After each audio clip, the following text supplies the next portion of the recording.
Good morning, everyone. I'd like to call the meeting of the California Collaborative for Educational Excellence to order and say welcome to everyone here in person. I noticed that all of the members of the CCEE are present. So I'd like to begin the meeting by leading a salute to the flag. If you could please stand. Pledge. Pledge allegiance to the flag of the United States of America, and to the republic for which it stands, one nation, under God, indivisible, with liberty and justice for all. Thank you. I know we have a couple of people, at least, that are participating remotely, and I appreciate your participation in the salute. I just want to make a couple of announcements to begin the meeting, general communications and some housekeeping items. That any letters from the public that the board received were filed in an electronic folder and made available to the board ahead of time. For this meeting, we did not receive any letters. We appreciate the public's cooperation in emailing any meeting-related correspondence to CCEE by 7 a.m. today. Any public comments that were received on any items that are on the agenda today or tomorrow will be read aloud prior to board action or following discussion of the agenda item. And agenda item number 4 is for general public comment for any items that are not listed on the agenda. The public can also provide public comment live during today's proceedings by calling the call-in number that's displayed or by submitting public comment form via the short internet address that's on the current slide. There's the slide that's up on the screen now. Just as a reminder for folks during this meeting, if you're providing public comment, be sure to introduce yourselves and identify who you represent prior to speaking. And for board members, please be sure to turn your microphones off if you are not speaking, or I now have the magic button and know how to make that happen. And please speak clearly into the microphone. We do have, again, sort of multiple forms of technology here today, so that will be important for our meeting. With that, I'm going to move on to the announcement of closed session and say that pursuant to Government Code Sections 11126A and C, subsection 17, the CCEE Board will meet in closed session to consider the appointment of a public employee and confer with the negotiators. Public employees include persons exempt from civil service under Article 7, Section 4E of the California Constitution. And I'm just checking with Leanne. Did we receive any public comments? Okay, so there were no public comments on this item. Let me see. And there is no member of the public here that I see that is seeking to make public comment, so we don't need to do that. So shortly I'm going to adjourn to go into closed session and say that closed session is expected to last the remainder of today. Based on how today's proceedings go in closed session, we will either recess and resume the meeting tomorrow morning or go into recess and continue with our agenda go into closed session in the morning at 9 a.m. or go into recess and continue our agenda starting at 9 a.m. in open session. So with that, we will adjourn to closed session. Thank you.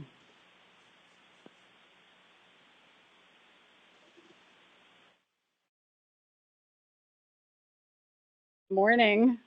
I'd like to reconvene the Governing Board of the California Collaborative for Educational Excellence, just to refresh everyone's memory. We opened the meeting yesterday morning and immediately went into closed session. I will, in just a moment, report out on the action of that closed session. But just, again, because yesterday was so brief and we're doing this all live again and new, I'm just going to refresh people's memory about some housekeeping items. Just to remind folks that we did not receive any letters from the public. However, the public can call in today If you have any comments that you would like to make on items that are on the agenda, please call in relative to those items. We'll show a slide here in a minute. I sort of surprised the technical people, I think, here. We'll show a slide in a minute with the call-in number. Please feel free to call in if you have comments. And if you did provide written comments ahead of time, we will be reading those comments for each item. And just as a final reminder, the last item on our agenda this morning, which is item 5, is general public comment. So if you have anything you'd like to tell us that's about an issue that's not on the agenda, that would be the appropriate time to do that on item 5. And so with that, I'm going to reconvene our meeting and report out to you the action that we took at during the closed session. Pursuant to Education Code Section 52074, the governing board is to select and direct the administrative agent to hire an executive director for the California Collaborative for Educational Excellence. In closed session yesterday, the board selected Matthew Navo as the successor executive director to Tom Armelino and provided direction to the Marin County Superintendent of Schools to enter into a contract with him and bring the contract to the board for ratification at our next meeting. The contract shall not exceed $306,000 annual salary, shall be for a 3-year term, and shall include the same fringe benefits provided to the current executive director. The vote of the board was unanimous.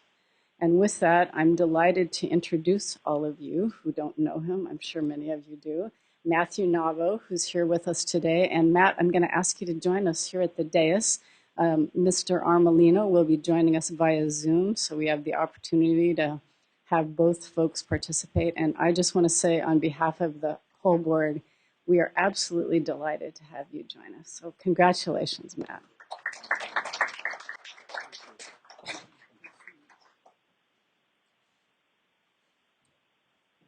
I'm going to take the privilege of the chair and just take a minute and ask if anybody would like to say anything. Before I open it up, I do want to say thank you to the whole board, but especially thank you to Vice Chair Sabrante, who really was instrumental in helping put this recruitment effort together, and to our friends at Leadership Associates who helped lead the recruitment and brought us the incredible candidates that we were able to interview. It was a very competitive field.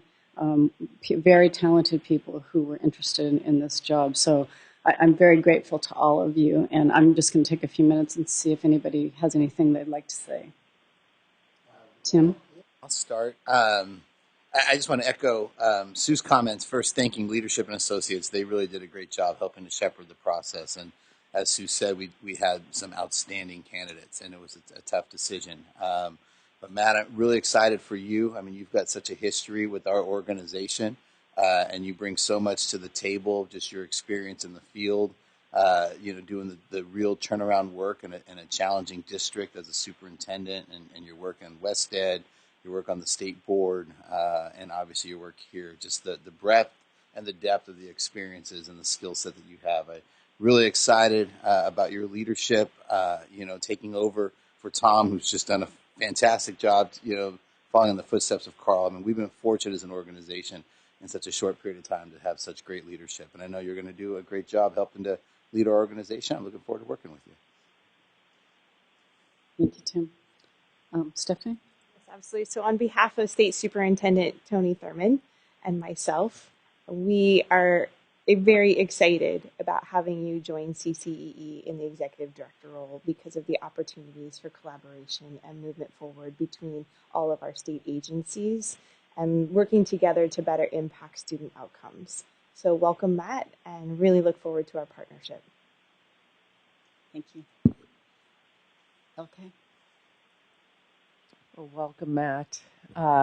Really excited to have you step into this role. And, folks have talked about your amazing resume. And I am also excited to work with the individual that you are.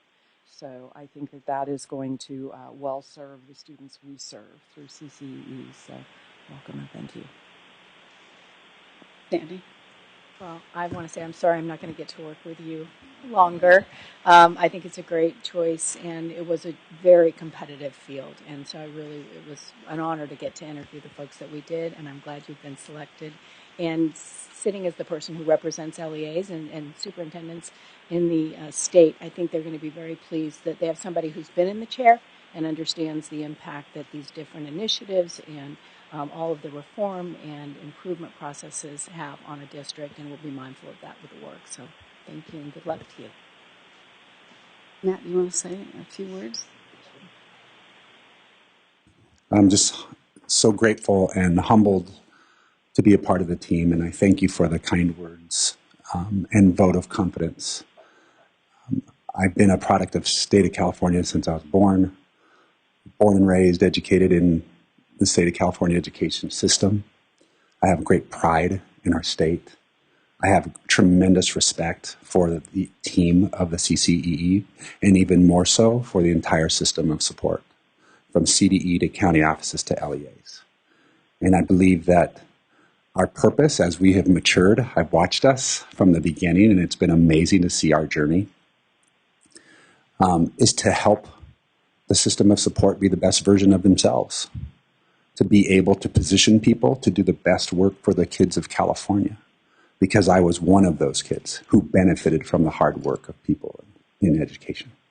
So it's a pleasure to be a part of the team, an amazing team. Tom has been an amazing executive director, huge shoes that will never be filled. I will hope to serve and give you my best version of myself as well, so that the staff can do their best work for the state of California. I thank the board for your confidence. I'm humbled to be here, and I'm looking forward to the work. So thank you very much. Thank you so much. With that, I'm going to move into the regular order of business and start with item 1. And I would like to entertain a motion for the approval of the minutes for the February 4th board meeting. We have a motion. Is there a second? Second. There's a second. Is there any public comment on item 1? We didn't receive any comments ahead of time. I don't believe anyone is calling in. So I'm going to ask for a roll call vote on we have to do this, I think, because of Zoom. So I'm going to call the roll. Member Lyon. Aye. Member Monroe. Aye. Member Gregson. Aye. Member Sabrante. Aye. And the chair abstains because I did not attend that meeting. Okay, moving on to item 2. This is approval of the minutes of the April 21st regular board meeting. I would entertain a motion to adopt the minutes of that meeting. So moved. It's been moved. Is there a second? Second. And seconded. We didn't receive any public comment on that item. I don't believe anyone is calling in on that item, so I'm going to call the roll again. Approval of the minutes for the April 21st regular board meeting. Member Lyon. Aye. Member Monroe. Aye. Member Gregson. Aye. Vice Chair Sabrante. Aye. And the chair votes aye. And with that, we move to the meat of the meeting, which is item 3, Executive Director's End of Year Report. So I'm going to call on Tom Armelino, who's joining us via Zoom from a secret location I won't reveal. No, he's in Paris. Yeah, well, good morning, everyone. Or bonjour, I guess I should say. Bonjour. Bonjour. Yeah. I'm still working on it, as you can see. Anyway, good morning. And first, let me congratulate the CCEE board and their selection of Matt Navo to serve as the next executive director of the CCEE. The CCEE really couldn't be in a better place to capitalize on Matt's leadership and his passion for children. Obviously, as we all know, Matt has intimate knowledge of the CCEE. It's one of the founding board members in the very beginning. And we were very fortunate to have Matt's leadership for about a year and a half. And so I'm so excited to have Matt on board and working with our team. And Matt, you cannot have a more dedicated and accomplished team. I'm really proud of our folks and the team that we put together. And I know Carl is probably watching from somewhere as well, and really proud to see where we've come. we're all really excited for your leadership and to see where you're going to take us in the next few years. And so I'm excited to have this opportunity to work with you over the next couple of months and looking forward to getting started. So welcome and congratulations. Well, I want to start a little bit with our end of the year report. And really, to me, our end of the year report this year in particular is really a celebration of sorts. As we share with you our CCEE end of the year report, it's really a reflection of our work of our 4 goals that have been adopted by the board in 2021. And I do this with a gracious and humble spirit, recognizing the hard work and the compassion of the leaders who actually serve on this board. I've got to watch all of you as we've all tried to navigate over this last year and a half of the pandemic. And it's just incredible to see the work that folks have been able to do. But today is our opportunity to share a little bit of what we've done during this last year and a half, and in particular aligned around those 4 goals to really advise and assist the LEAs during this historical time. This morning, we'll share some of these efforts that were made to carry out these 4 goals. Our staff will walk through each of these goals one at a time, and then we'll provide time at the end of each goal for the board members to ask questions and offer us any advice or thoughts as we move forward into the 21-22 school year. And with that, I'm going to turn this over to Suji Shin, our Deputy Director. And I really want to thank Suji up front as the person responsible for helping to facilitate all the work around the end of the year report in our presentation today. We're really fortunate to have Suji's leadership, and you'll see that unfold this morning. Suji? Thank you, Tom. Oops. Good morning, Suji. Before you start, I just want board members to know, because the big screen that we see most sort of keeps going in and out, and the technical staff advised me that it's just a connection issue. We're not losing connection with Tom or anything, but we can still see the other 2 monitors that are toward the back of the room. So I just didn't want folks to be alarmed that we were actually losing the Zoom or that we wouldn't be able to see the PowerPoints, but just to direct you to the back of the room. So sorry. Good morning, Suji.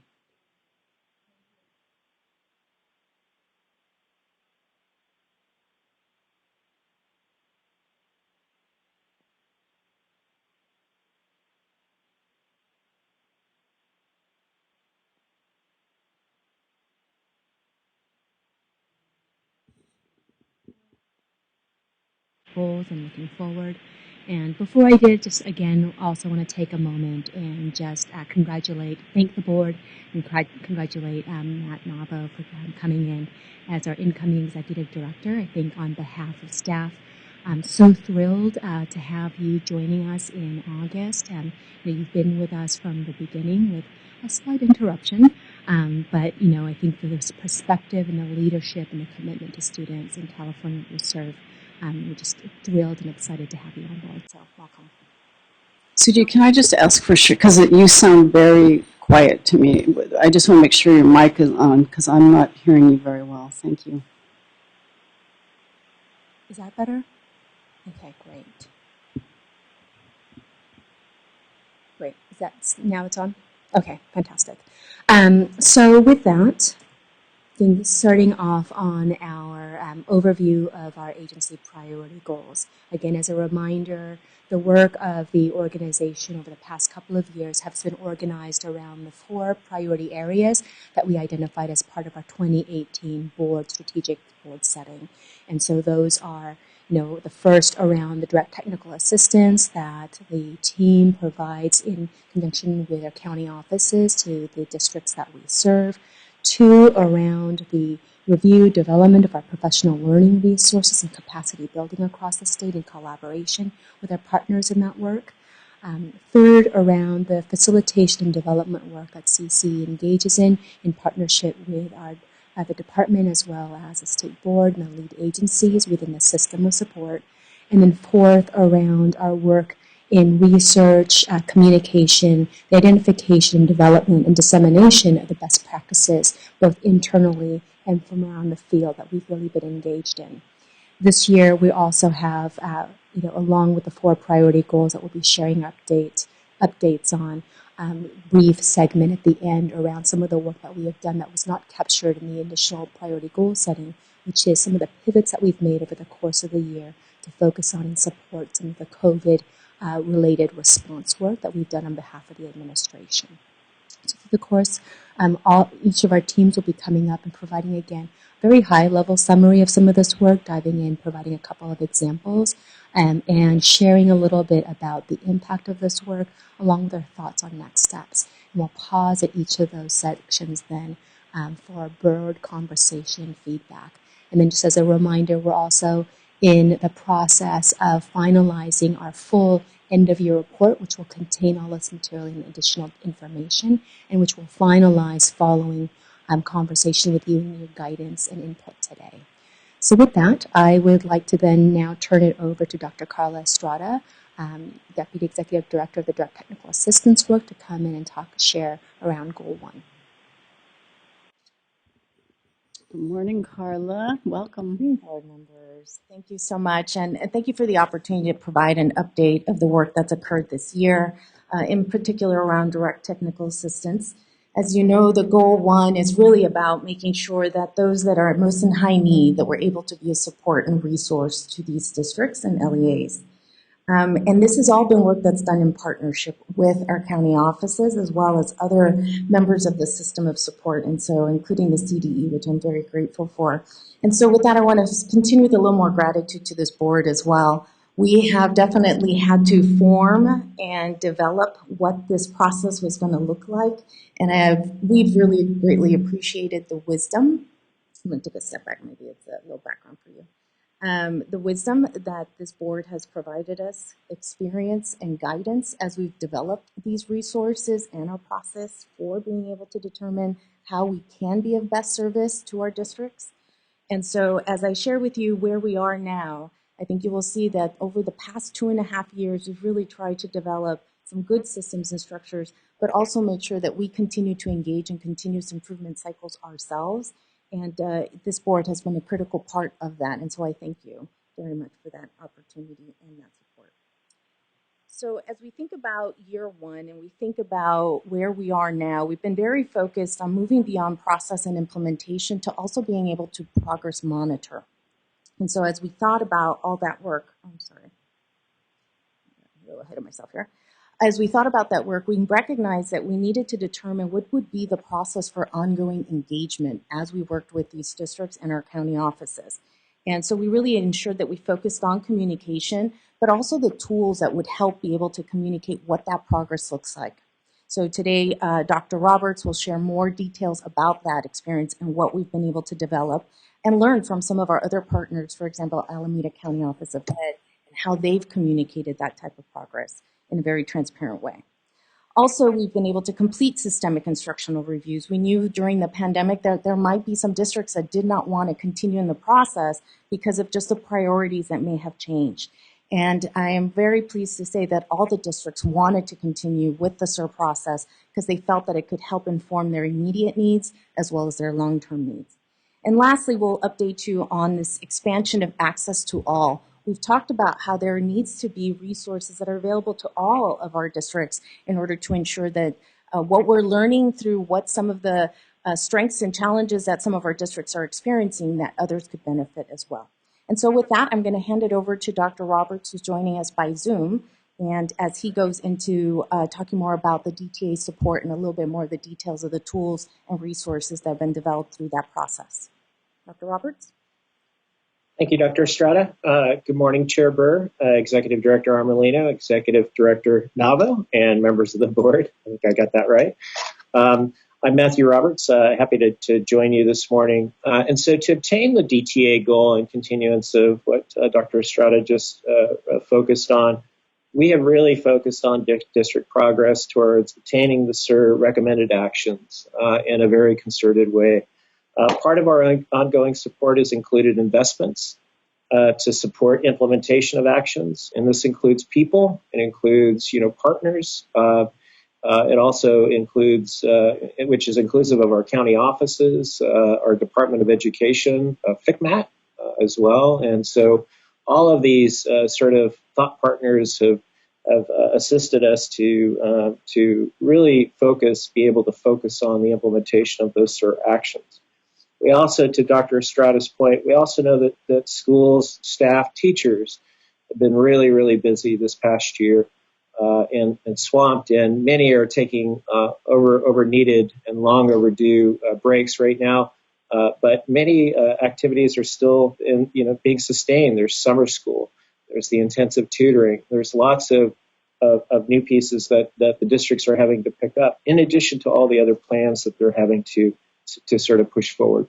So what we tried to do is really keep the SIR actions as a focus, making sure that we were crosswalking to different plans and different priorities that districts would have. We also did we did an analysis of the districts, each of the 6 districts' distance learning plans as a way to sort of align it to the SIR actions, but also to be a resource around this different delivery model that our districts were sort of thrown into. Ultimately, we observe in the DTA districts that the degree to which the district sets priorities contributes to the successful cycles of continuous improvement. And, we know that the term continuous improvement is sort of the hot buzzword, but is there a there?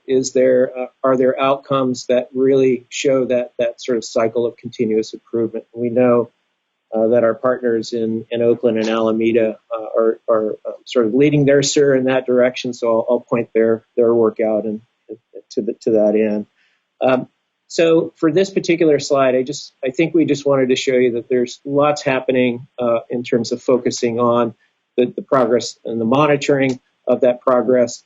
The icons of the graphics that you see on the slide in front of you, these are clickable, and so you can look at them on your own time as well as a reference.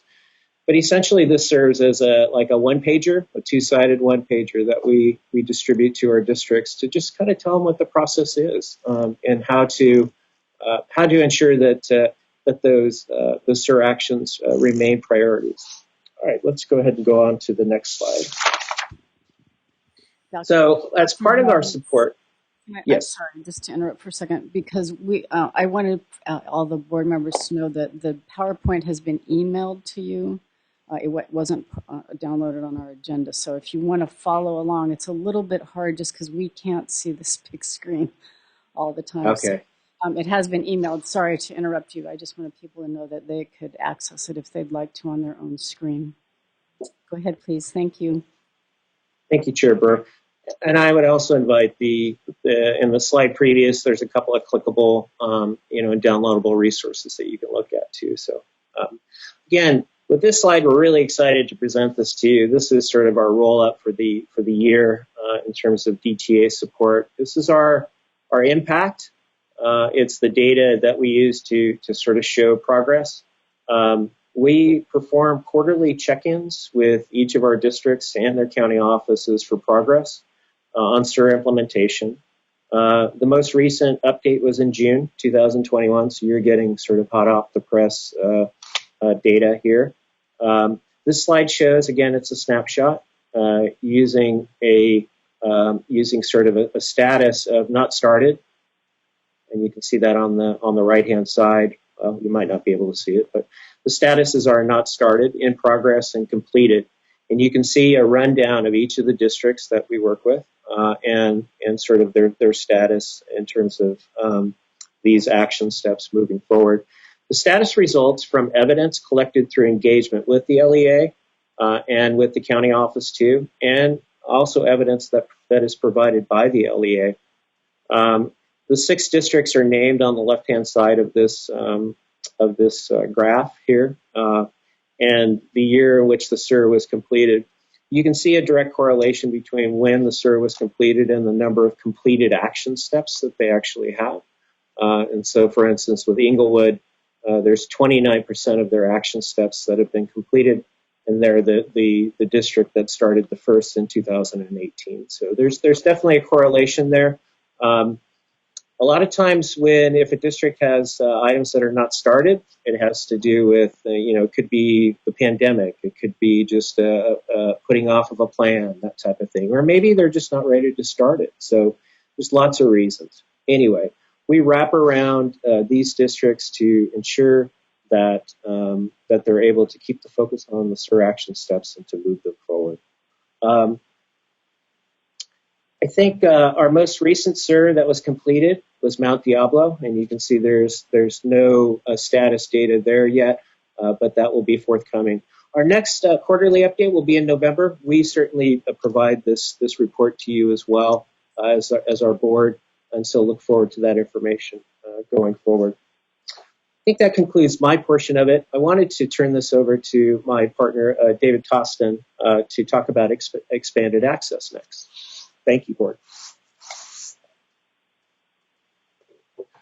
Good morning, Madam Chair and members of the board. My name is David Toston. I'm excited to be here this morning to share the work that we've been doing related to expanding access to the DTA tools and process.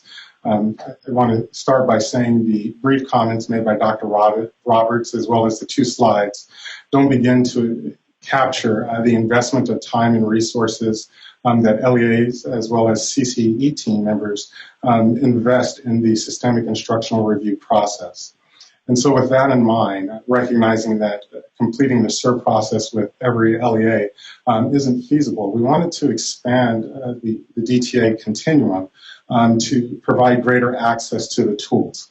And so as we are moving into this expansion, we've developed 2 additional components in the continuum. First, the instructional review guidebook, and then secondly, the facilitated instructional review process. And as we're designing these tools, our goal is to supplement and not supplant the work that's being done by our GO leads and county offices of education through the differentiated assistance process, as well as local initiatives related to improvement. Starting with the instructional review guidebook, we're designing an online resource that will be a self-administered assessment of instructional systems, accompanied with tools and videos that will guide LEAs through processes that align with the systemic instructional review. A key component of the instructional review guidebook will be the instructional program assessment. This tool is being modeled after the FICMAT Fiscal Health Risk Analysis and is intended to be a straightforward assessment tool that will identify strengths and weaknesses of the instructional system, as well as provide resources to develop an action plan for improvement. This tool will also be incorporated into our facilitated instructional review process, and this will be our fee-for-service model as outlined in statute. In this process, CCE team members will be partnering with LEA and potentially COE team members to go through a modified facilitated instructional review process that won't focus on the same level of depth of all 12 components, but will be more focused on potentially an identified area of practice that the LEA has already identified through a local process. Some of the examples of how we may focus in is if an LEA identified previously that they needed additional support in coherence, culture, and planning, we'd be able to tailor the instructional review around those specific components to ensure that we're supporting LEAs in all of their local activities. Next, please. And so the timeline to complete these projects is demonstrated on this slide. And some of our initial next steps, based on the some feedback we've already received from members of the Advisory Council, we'll be continuing to solicit input from LEAs to share their experiences through improvement initiatives, as well as soliciting their participation in testing the tool. And as I stated earlier, these tools are intended to supplement the work of our county office partners and GO leads. And so we'll be meeting with a number of these agencies to gather their input around their experiences and identifying areas where these processes will be added value.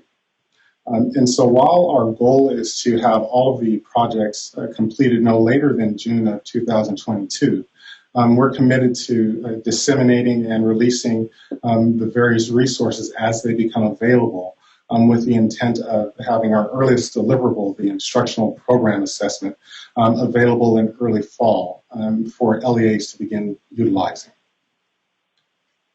With that, I will transition to Dr. Estrada, who will wrap up our summary of this goal.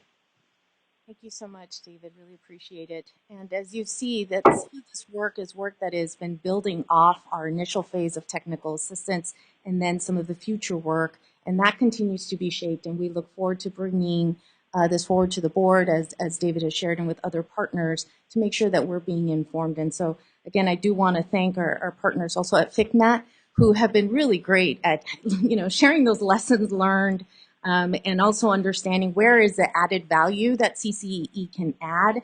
There's a lot of work that's happening at CDE. There's work that's happening at the county offices. And so where is those places that we can contribute? And so that will be something that we will continue to shape as we move forward.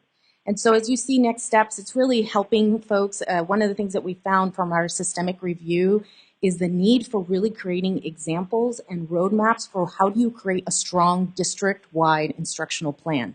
Not only the how, the why, but also what will be done. What should that PD look like when you identify some focused instructional priority areas? So that's one area that we've seen that needs to be a key area of source of support from CCEE. And I think it's something that has definitely informed the work that Suji and others have been also leading in our professional development and system of support aspect of our work. The other thing is cycles of improvement. The counties have been a great resource as we've been working in these quarterly meetings to understand ways in which we can engage of how or do you know if the effort you're putting into the work to improve instruction is actually producing the results you want to see. People are working very hard. How do you make sure that's happening? These cycles of improvement are critical, but I will say one area we've seen of need is being able to help people identify the quantitative and qualitative data that will inform that. So for example, if you only have a certain rate of participation on assessments, for example, it's at 20%, well, that data is not really helpful to you. How do you then make sure you increase participation in a meaningful way so that way it informs the decisions you make? And those are the kinds of places that we've had to help our districts get clear. And I think just in the state of California, it's an area that we're finding with our county offices that we need to continue to support our districts in being able to identify those kinds of targets, just so that way they continue to improve their practice well beyond our wraparound support. The next is resource and materials. How do we really make sure that we identify stellar work that's happening in California and also nationally that we can share as good examples? There's some really good work going on out there, and I think there's an opportunity for us to be able to curate more of those things, so that way when people ask for an example, we can share ways in which people have successfully been able to do it, and then connect them so that way they can learn and benefit from the efforts of others along the way. And so with that, I hand it back over to the board and look forward to any questions or clarifications and ongoing guidance. Thank you very much. All right, Carla, let's start with Vice Chair Sabrante. Great. Thank you. Excellent presentation. A lot of great work going on. I do have a question, or I guess maybe a question or a comment, but first a question about the instructional program assessment tool, just so I can understand that a little bit more.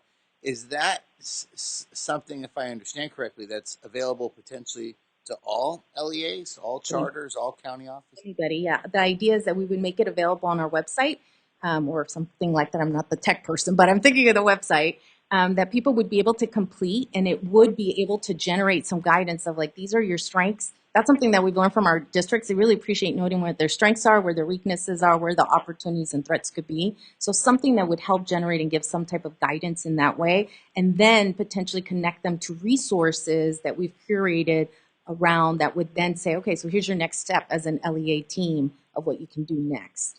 So if I understand correctly, there's kind of three threads within the DTA. There's one, those districts that have been identified that we're, the 6 districts as others get added that we're working with. We're doing the SIR, we're in those districts. Okay. Then there's those that are doing fee for service, which is exciting to see that other districts are going to have the opportunity to opt in, and we're developing that strand. When will that strand be available? So based on the time that we've identified, our hope is to be able to, and I'll hand it over to David to give more details, is sometime this fall to be able to identify what that process would look like, and then being able to identify maybe some places we could pilot it with. We have had some LEAs who've reached out and wanted to do a SIR, so we're thinking this could be districts that we would be able to engage with. But David, any other thoughts on that? No additional thoughts beyond, as Carla said, we will be releasing and piloting as soon as possible, with the latest date in terms of being able to deliver the facilitated instructional review being at the end of next school year in June of 22. But ideally, we'll have it completed before that timeline. So that's great. So the three buckets, those that by statute we're doing SIRS, we're in there. Then you're going to have those that opt in, that say, hey, look, we want to improve. We're really good. We want to be great. Hey, we're kind of average, but we want to be better. So that you have those that opt in, but the tools for everyone, any entity anywhere. Correct. I love that. I think that's great. I mean, that's, I think, really true to the mission of, what we should be doing. So I think that's really exciting. My only comment on the progress monitoring and the kind of those short cycles of improvement, I think that's really important, kind of those accountability pieces and, like you said, those measurable outcomes.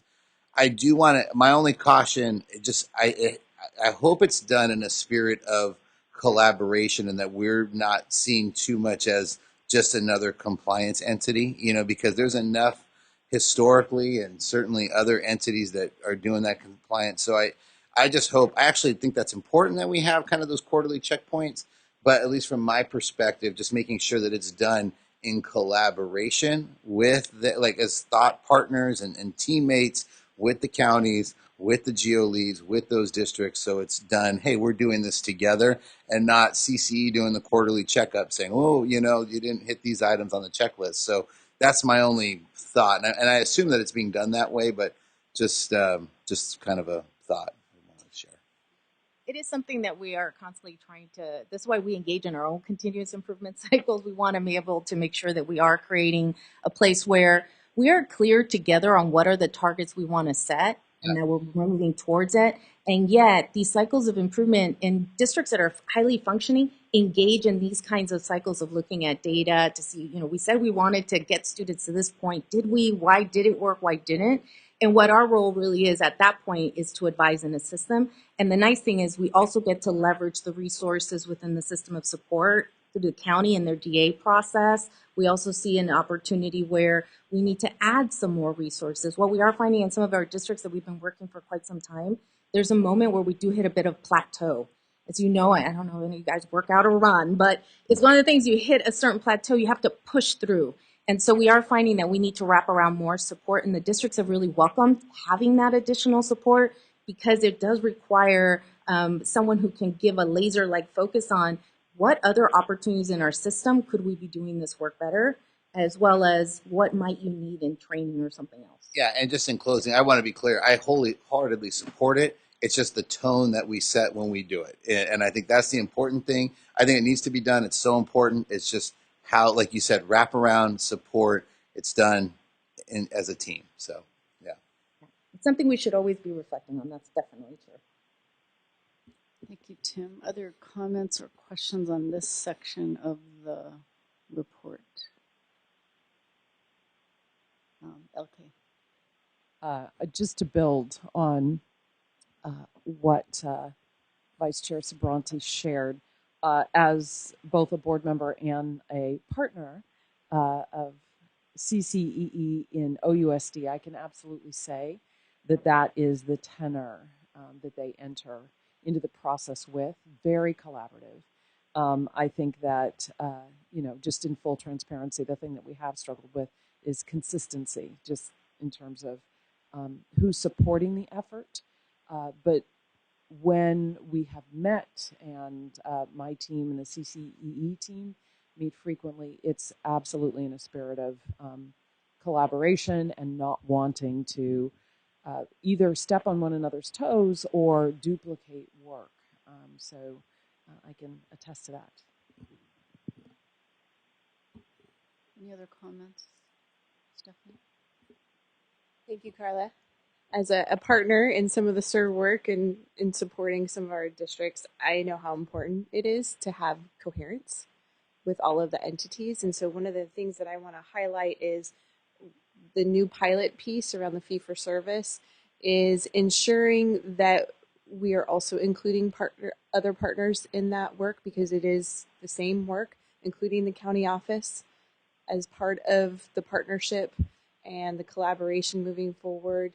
I know CDE is often seen as the compliance entity, but we're also a support entity as well, and can provide a lot of different perspectives to help inform the work that CCE does within that district, providing a lot of background context, pieces that would be important to make sure that those context elements are thought of when working and approaching the district in the collaborative manner to help them move forward. So just making sure that those processes that are already established with SIR are moving forward in the pilot as well, so that they're getting comprehensive support all the way around. I think that's really helpful too on the data end, because you've done reviews. This is where with the SIR we have lots of reports from our CD partners that we can use and incorporate into our SIR report, and that we can think about how that can look like in the service. Okay, other comments? So I'll just add, I appreciate everybody's presentation and the PowerPoint.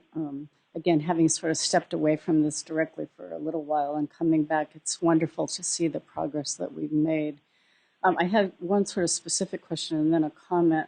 That on the slide it's the progress monitoring one that does show the percentage completed, not completed. Is there a timeline for that? Is there some period of time at which, for example, Mount Diablo, how long did it take them to actually complete the process? Great question. So we meet 4 times a year, just again to ensure that that ongoing support is considered as well as progress is discussed. And 3 times a year we engage in actual evidence collecting. If we've done this work well, you're collecting the evidence as you're doing the support. That's the nice part. But in some situations, that's not the case. But typically, that is the interest. And so 3 times a year, we do a progress check to see how they're making, where the kind of status is. As far as how quickly or how slowly, each place is different. Some places have some foundations already in place that we were able to identify through the SIR process that they can quickly build from. So some districts, for example, already have an instructional plan. Now, is it actually being implemented and consistently across schools? That's a different question, but we can build from that. In other places, we quite frankly have had to come in and provide immediate support on areas like special education or English learners and other things like that. And so those are the recommendations will probably take greater priority over some of these more capacity building infrastructures around instruction. But it doesn't mean we lose our eye on that target. So it can kind of just look different. What we try to be able to say is that we're able to paint the picture of progress, and that it can look different in different places, but that you're able to show that you're putting in the infrastructure to build towards greater progress in the future. So some of these districts you may see after a little while a much greater increase in progress. What I'm finding so far is that, again, they might plateau though. If we don't take on things like actual multi-tiered implementation of systems and support, that's where you'll start to see they'll plateau, because you can't ignore that and put that on the side over here for too long. It'll limit how you're able to implement the rest of the recommendations. So sadly, it's not cut and dry. Everybody should be at this point by this place, but that's why we're here. We're doing a much more individualized support, and we're constantly calibrating. I have found that some of our districts too want us to push them harder. And so they appreciate us being able to come and kind of be that third party with the county office on, where could you actually be leveraging more than in other places. So I'll put my State Board of Ed hat on here for just a minute. Because we got to this place with direct technical assistance, I think, and Stephanie can jump in here, or Matt, who has been part of this work as well. Because when we developed the local control funding formula, the LCAP, and the new accountability system, we always had in mind this, we want this to be collaborative. We wanted to move away from the old, in my view, failed, no child left behind, blame and shame kind of approach. But candidly, at some point, the rubber meets the road. And that's what happened, I think, with respect to this conversation around direct technical assistance, because especially when districts come to the state and say, we don't have any money anymore, we're bankrupt, we're in very dire straits, something has to happen. And I know LK has done this work for a long time with Oakland especially. there's an expectation on part of many, many stakeholders, particularly stakeholders who care desperately about children of color, that something has to be done. And so that's my concern. That while I completely agree and was a big supporter of the let's all get together and try to do this in the best way we can and bring people along, there is going to come a point, and we're starting to see this through the courts, right, that where people say, okay, we've had enough. You know, we can't let this continue to go on. So I just say that because we're also at a point of inflection right now. We have a little bit of a breathing room because the dashboard is really on hold due to the fact that we, haven't been able to do testing and won't be able to produce those kinds of results because they're not there. So it's a moment for us to sort of step back and say, okay, what does this really look like when you meet? You've done everything you possibly can to try to build capacity and bring folks along, but still the results aren't there. What do we do about that? So I just want to put that out there because that's the tension on the other side of this that I think we, especially at the state level, feel, because that's the conversations continue up here and the pressure comes from across the street to do something to make this right on behalf of children who need it most. So anyway, just wanted to put that out. Really appreciate that. It's something, it's a tension. That's why I say it's a tension that we're constantly thinking about and being reflective of. This is why we meet quarterly. We never would want a district to feel like there isn't opportunities to get advice, get assistance, and be able to support them along the way. Because when there comes this point of saying you are not making sufficient progress, we want to be able to have the information to communicate. This is our evidence to show that you have not been able to make that progress. And statutorily, we do have in 52072 relating to the districts who for 3 or more consecutive years students have not demonstrated progress, we have a responsibility to communicate to the state superintendent and to the State Board of Education our finding that they are not able to implement our recommendations, that we do not believe they have the capacity to do that. I will say this is why our communication with the county as well as with CDE is really important. And we do provide quarterly updates to the state superintendent as well, so they know like what we've been working on, what we're doing, and if there is a concern, we always do an outreach. So we're all, if there is one more way for us to wrap around the district, we want to make sure we exercise that. But thank you for that comment because it is very true. The other thing I would just add is that we're also at a point in time where we have kind of unprecedented. We keep this word is so overused, but extraordinary. Let's try that one.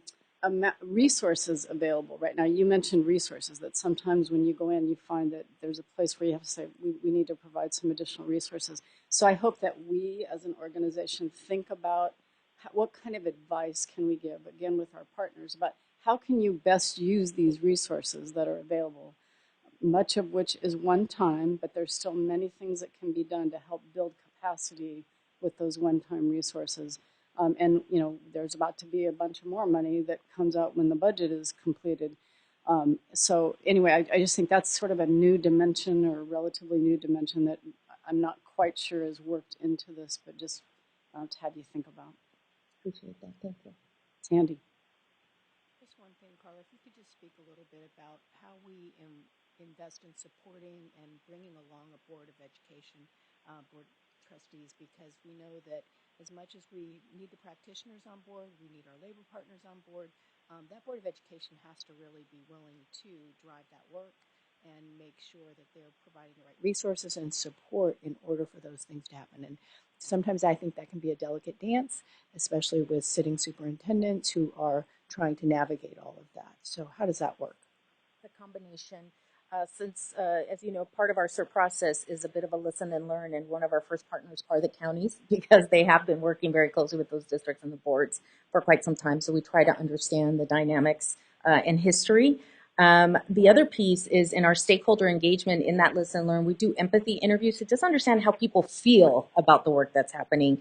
Evidence will come later, but how do people feel? And the board chair, especially as someone that we do interview along with union leaders and so on. So since the beginning we engage. And the other thing that we've added, Tom was really clear with us of like, how do we engage the board from the beginning? So that way they're really clear of why we're there, what we're going to be doing and what they should be expecting from us, as well as what we expect from the district. And typically that's actually even done with the county, so that way they can see that we're both together in this communication to the board. And then as the SIR process continues, our SIR components include governance, and we were very intentional about identifying that as one of our instructional components, not because we're there to evaluate the board, but from an instructional perspective, what would be important roles that the governing board could provide as support to the superintendent and in their own roles. And so we'll provide recommendations based on that. We've very much dove into CSBA's materials, for example, ways that we could do that. As well as a lot of our professional experts are either on boards or have experience working with boards. So that is included. A SWOT is provided: strengths, weaknesses, opportunities, and threats, as well as some recommendations that we would suggest that the board and the district consider as they receive our report. And then, of course, as ongoing, if we need to be able to be a voice at the board meetings to just share how progress is moving or not, we welcome the opportunity to be able to update the board on those kinds of things so they know what's going on. Thank you. I just think it's an important leg on that stool, and that if we don't imbue them with the right sets of principles and understandings of what we're trying to do, it's near impossible for a superintendent, especially in a district that's really struggling to make that work stick. And I just want to make sure that it's threaded through everything. I know it's its own standalone piece that we look at, but truly each of those components can't happen without a supportive board. Thank you, Sandy. Any other comments on this section before we move on? Okay. Seeing none, again, thank you, Carla, and your entire team. It is very impressive. Just as Tim said, really to make this kind of tool available to everyone is, I think, incredible and will be very helpful to districts. Thank you so much. Appreciate your support.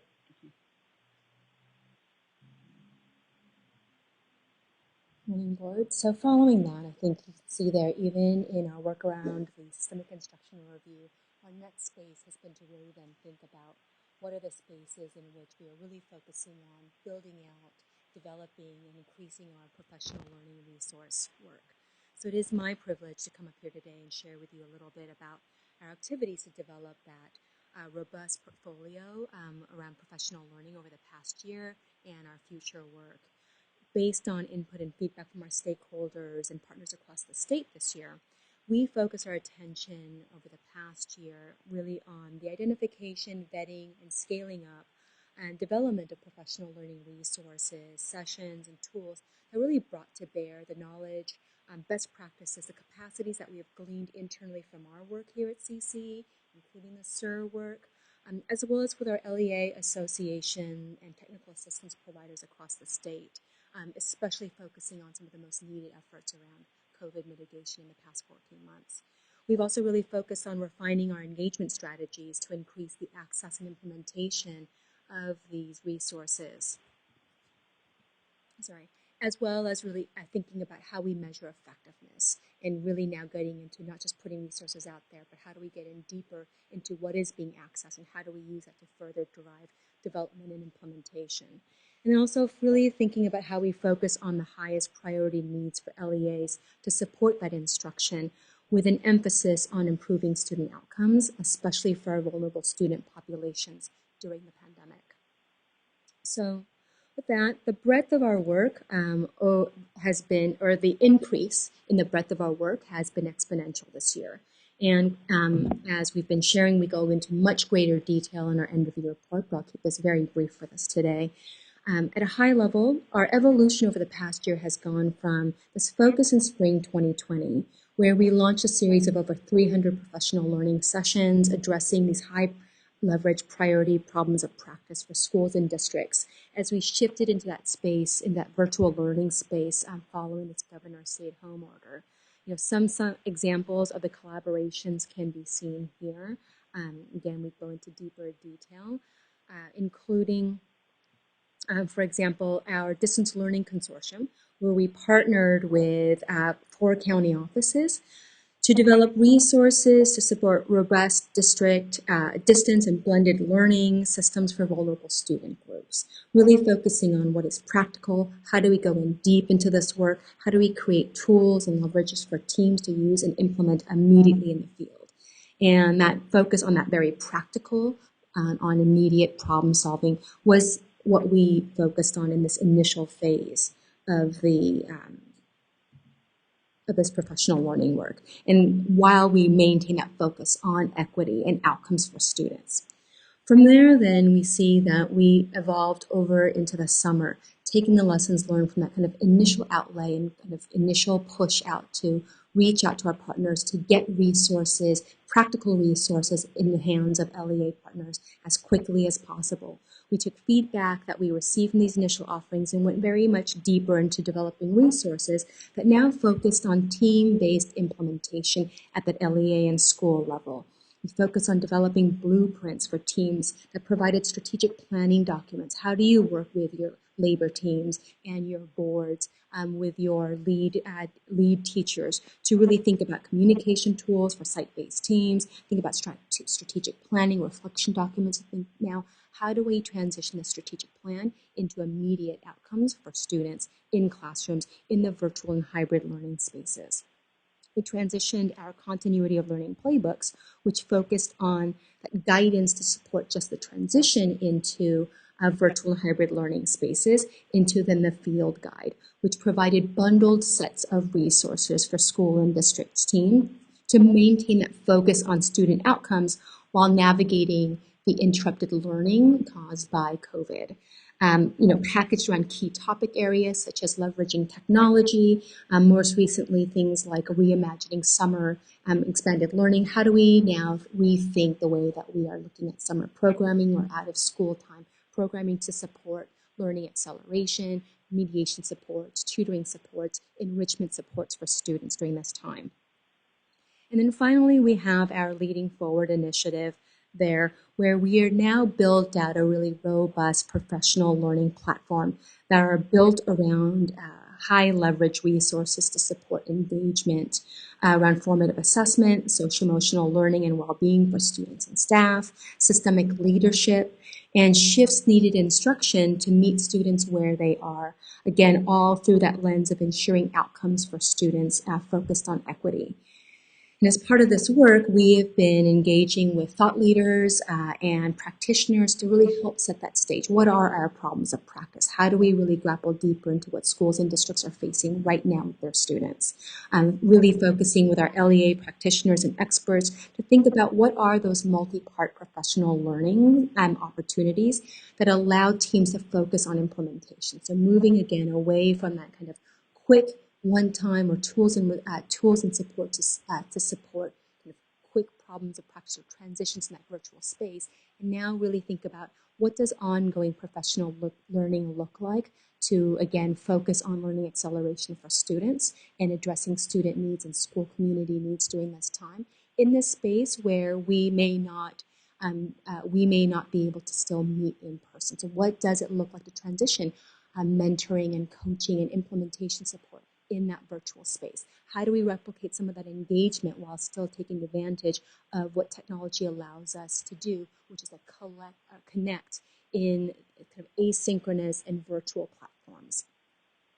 It's been an incredible effort by the team who have really continued to think about how we build out and expand this effort. I think we're really excited about the opportunities now that we've completed the SIRS to think about how do we take and transition those lessons learned and really apply them into tools and resources that can be shared more widely. I think as we think about our next steps in this space, we've been talking about where is that nexus of the work, that systemic work that we do, the systemic instructional review, as well as the kind of professional learning, the deep engagement work that we can do a little bit more one-on-one, focused on instruction, and how do we build that out to really support development work.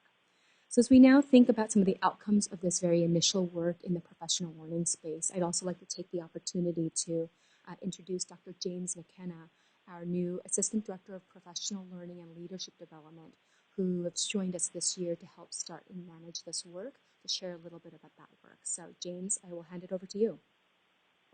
Thank you, Suji. Good morning, Chair Burr and members of the governing board. I'm very pleased to have the opportunity to speak to you today about the impact of our recent work in professional learning. And one of the main priorities this last year has been to refine our communication and engagement strategies to expand the reach of our resources. We've made concerted efforts to engage the community to get the word out about all of the resources available to educators around the state at no cost through CCEE. So we've vastly expanded our social media outreach, moving from 1 to 2 posts a month to multiple daily posts that target specific audiences, partners, and partner initiatives. We're updating our website layout to be organized around engagement. We're moving away from static information and structured around our key initiatives. We've engaged in informal and formal processes to engage our users and feedback about how best to engage them in our work. And we've been expanding our newsletter to topic-focused monthly guides that include links to resources and tools to support implementation. And my colleague, Dr. Michelle Magyar, will be talking more about the results of these efforts in greater detail during our update to Goal 4. But with these strategies, we have seen a huge increase in our engagement traffic.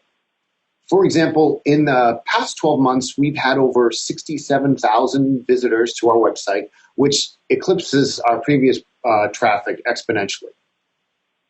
Also, our steady growing library of videos, which includes archived webinars, keynote speakers, instructional modules, etc. That's garnered 34,000 views and counting. And as we move into the next fiscal year, we have set a big, hairy, ambitious goal to double engagement to date. And we anticipate that with the new content in development, as well as our increased effort and capacity for email and social media marketing, that we will see rapid growth of our audience. Now, when that audience comes to our sites, when they click on the LinkedIn posts or the email blurbs in search of resources, we want them to always find content that is of high quality, that is relevant to their needs, and is readily transferable into action. It's usable. So to that end, we have refined our quality, relevance, and usability rubric, and we are using it in a variety of ways. First, we use it to inform the development of new content. So seeking out and anticipating problems of practice so that we can make sure we have resources to meet the real-time needs of our audience. So listening to our stakeholders, what are the challenges they're seeing, what type of support do they need, and how do we get that to them in an effective way? We also use it to guide decision-making in the commission of work through our request for proposals, RFP. So we use the QRU to vet the proposals. We look for projects that go beyond the esoteric and contain tools that can be contextualized and readily applied and provide more than just a one-off professional learning session.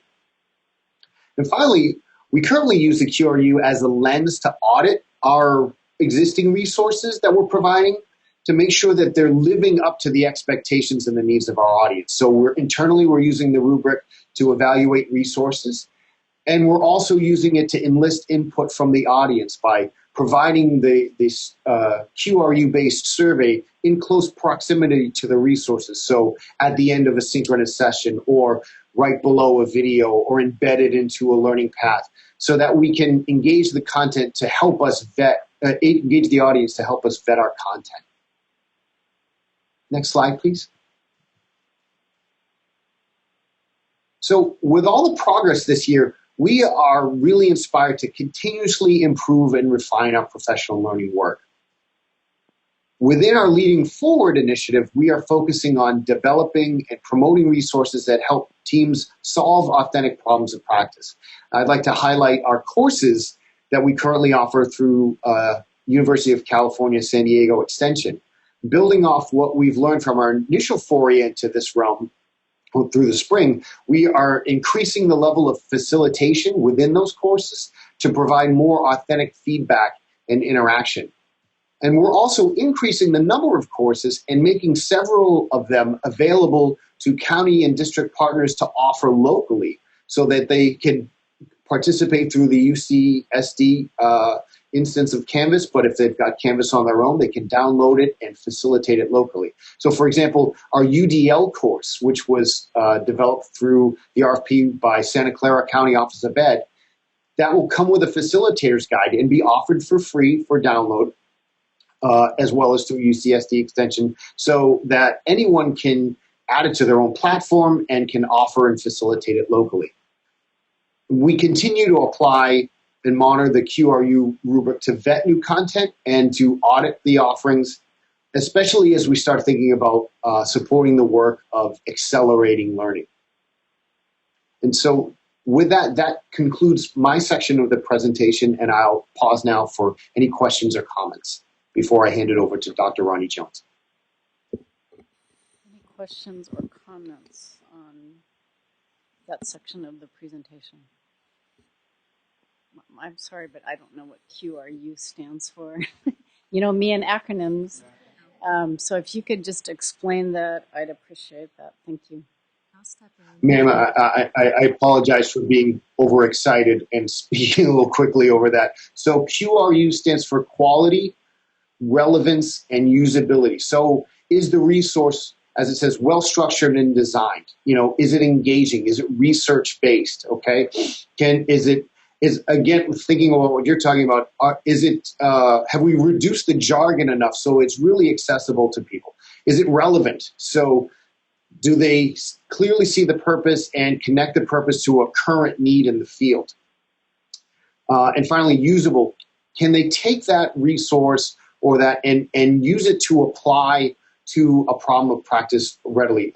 Some of the resources we've recently developed in partnership with the Center for Teaching Quality, for example, will have in a learning path with clear learning objectives, expectations of what's inside, a 10 to 20 minute video where one or more practitioners outlines the problem of practice, talks about the intervention, cues up 1 to 2 tools that people can use, and talks about how to use those tools and contextualize them to their local context. And then we provide the tools with further guidance and as well as some next steps, so they can see, oh, this is my problem. This is what I can do with that. So that's that lens of, is it high quality? Is it relevant? And can I use it to solve a problem?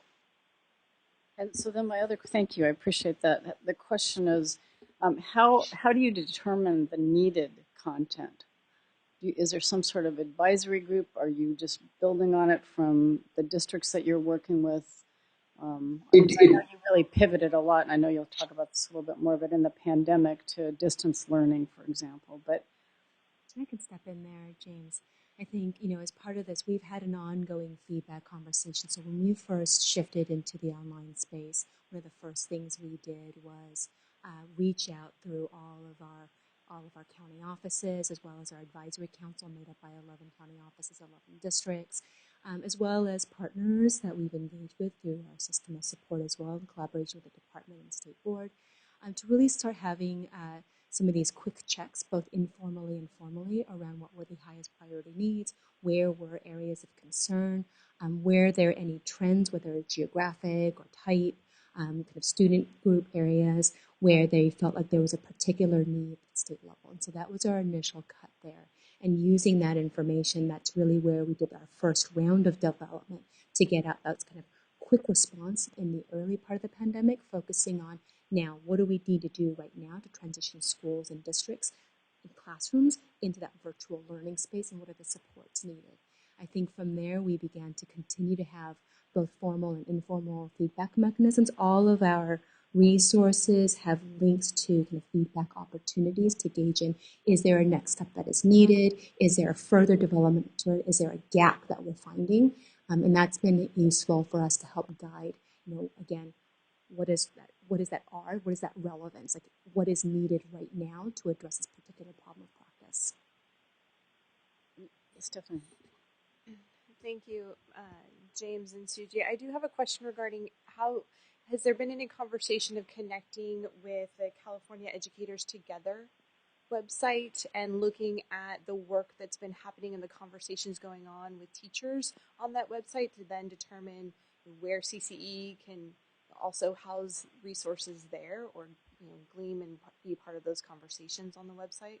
Absolutely. Those are some of the internal conversations that we've been having about how to best now reach out to, especially some of our teacher and kind of classroom and kind of school site level associations and organizations that can help connect, make some of those connections, or that we can help support that connecting with.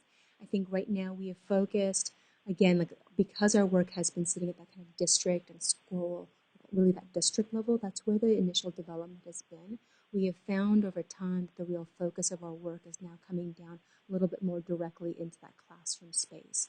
We've had some initial conversations and outreach with our partners over at CTA to start thinking about what do these partnerships look like, where are there opportunities to go in deeper in this work, especially as we focus on some of the coaching and longer term kind of, or longer based kind of instructional based support.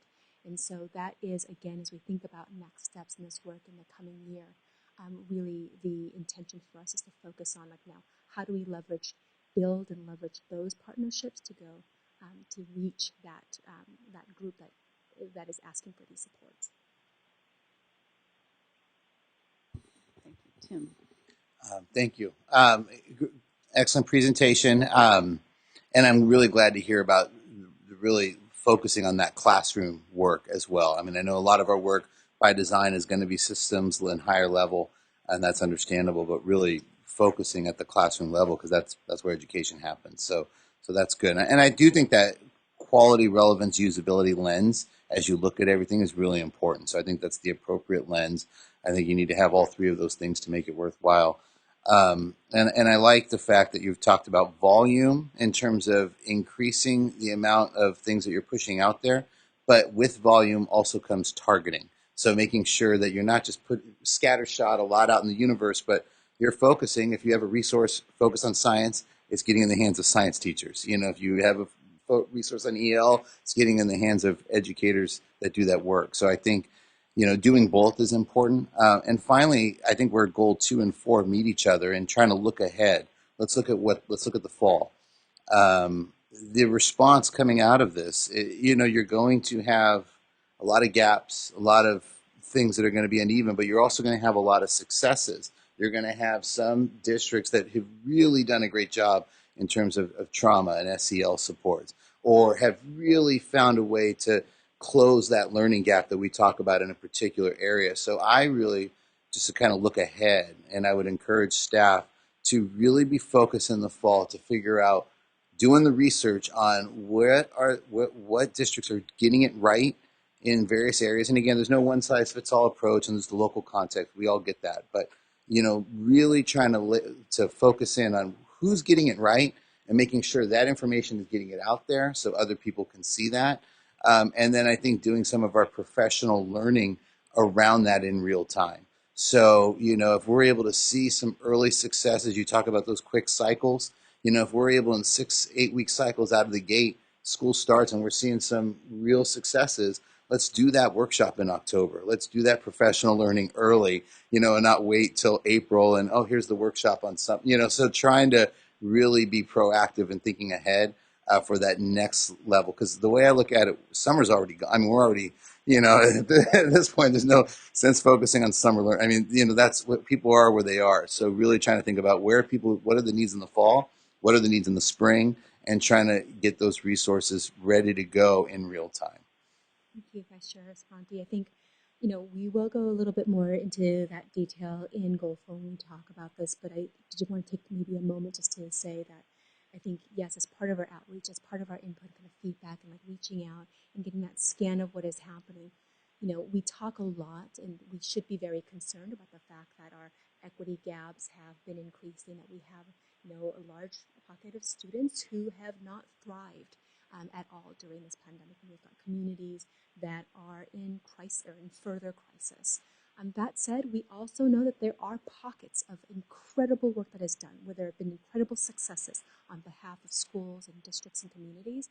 And that has been, we'll share a little bit about some of that initial work that we have done, but how do we then go deeper into what has worked for whom? How do we highlight some of those strategies and best practices? As nascent as they are, to start to think about how can that be useful in a different context for others. So that is kind of like that next step, and we're really excited about, we'll kind of end this with our next steps, but when we come back in our August board meeting to start talking about and fleshing out what does this next year look like, a large part of our work is starting to really think around how do we support that kind of implementation? What does quick cycles look like? Because we know right now coming into this next school year that there is less time than ever and more to do. And so how do we really support that given that kind of dearth of time and capacity in order to really examine and further accelerating learning for all students? Thank you, Sandy. I just want to say one of the things that I think you all did really well was the deliverables and the products that people could get their hands around during this pandemic, the grab-and-go toolkits, the playbook, and so I'm always mindful of the smaller school districts who don't have people. And I think in so many ways, those toolkits were really helpful, those things that I could go to, or our instructional team could go to, the leadership team in a very small district, and look at and say, okay, how do we implement some of these practices? And so building on what Board Member Sabranti says, I think those, just always keeping in mind that in this 1,000 plus school district world we live in, we have those districts that need those really tangible, easy to use, portable resources that don't require a lot of time on their part to do the research. And so with that, I also really appreciate using the rubric, because I think right now in the time that we're in, and Board Chair Burr talked about more resources than we know what to do with. If my inbox is any indication of what every district is getting inundated with, it's this plethora of stuff. And so how do you sift through it and make sure that you have a laser-like focus on those things that are really going to be working, viable, and continuing for your district in your area of need. So really appreciate the work in that area. Thank you, Sandy. Elke.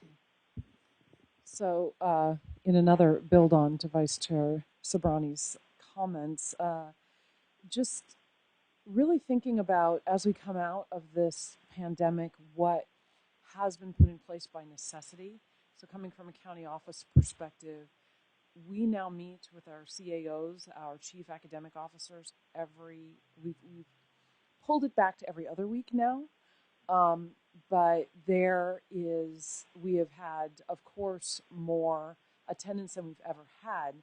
But the reason that they want to continue to meet is because they're trying to absorb, what do we do next? How do we implement this? We want to sit with colleagues and figure out what we need to be doing next. So taking advantage of those convenings that, just from where I sit as CCESA president, who are going on at every county office. And they are very specific, very targeted and urgent touch points with the districts. And people are needing that real-time support. So even I'm thinking, for CCEE to be able to send out like a quick update or a flash announcement or something that people could be using at these convenings to say, we know that you're doing X, Y, and Z. Here are 2 real-time resources on CCEE's website that that group could be walked through. So just thinking about, where we often have struggles at saying, how do these great resources get into the hands of folks really quickly? That's one way. Thank you so much for that. I think, yes, again, a large part of our focus, again, we'll talk a little bit about this in Goal 4, is really around how do we now take some of the resources and how do we take these and package them and get them out in the right way for the right audiences in that way. Over the past year, we've been also working very closely with our partners at CISC, because we know this is at work. And, Carla and I have been talking a lot about where is this overlap we see now and where is the stressor, and it's with our chief academic officers, thinking through that focus on instructional practice and how do we provide them the tools and resources, especially in the spaces where they may not have the capacity of large structured teams to go in deeper into this work. Thank you. Any other comments? Yeah. So this is Tom. Can I make a comment? Sure, absolutely. Yeah, I really appreciate the feedback from the board. And a couple of things I think really I wanted folks to be aware of. In particular, I think what drives us the most is we've been really intentional about looking at our data and looking at what are people accessing on our website. So specifically, where are folks going? Where do we continually see folks continuing to go back for the same resource? And we build off of that. We do what we call our Friday Five, where every week on Fridays we put out 5 resources. We do those intentionally and continually looking at where people looked in the past. Which resource have we put out in the past that we get a lot of hits on? Which ones of those 5 do they continue to look at the most? And so we are thoughtful about using that for the next 5. When we put out our newsletter, we are looking months ahead. So we're continually looking at our newsletter and determining and saying, okay, where will schools be in August, for example? And how can we get ahead of that and make sure that we're working with our partners so that when August comes, we'll have the resources that they need.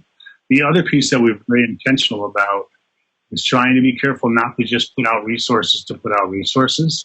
And one of the things you'll notice in the playbooks in particular, we were very intentional about making sure that we looked at 2 or 3 resources in particular that we had screened. We used our quality, relevance, usability rubric in order to determine which ones we really feel like had strong value so that we didn't overwhelm folks. And I think board member Lyon's comment, if you look at our data, in particular, it is resources and tools that folks tend to view and look at the most. It's also where I hear when I'm in the field in meetings with superintendents or what have you, that folks really find value in, that they want to be able to access the resource and tool when they're ready to access it. And so we're always trying to be thoughtful about how can we make sure that we're getting ahead of that. In particular, our Leading Forward initiative, we started back in December and ready to launch it back in January because we could see where things were going, in particular around social emotional learning. And as folks are starting to bring back kids to school, how could we make sure we had tools that were ready when they were bringing kids back, and then leading forward, thinking about accelerating learning, in particular in the fall, when folks are going to have kids in front of them and really trying to grasp what that's really going to look like. But I really wanted to make sure the board was really aware. I think that's why you'll see the numbers around Goal 4. We really try to be a data-driven organization and constantly keeping that data in front of us to really help us determine where it is we're going to go forward. Thank you, Tom. I appreciate that. Matt, did you have a comment? Sure. I echo everything Tom just said. As I prepared for this opportunity, this is one of the highlights of the CCE that you hear from the field, is the resources, the rich available resources.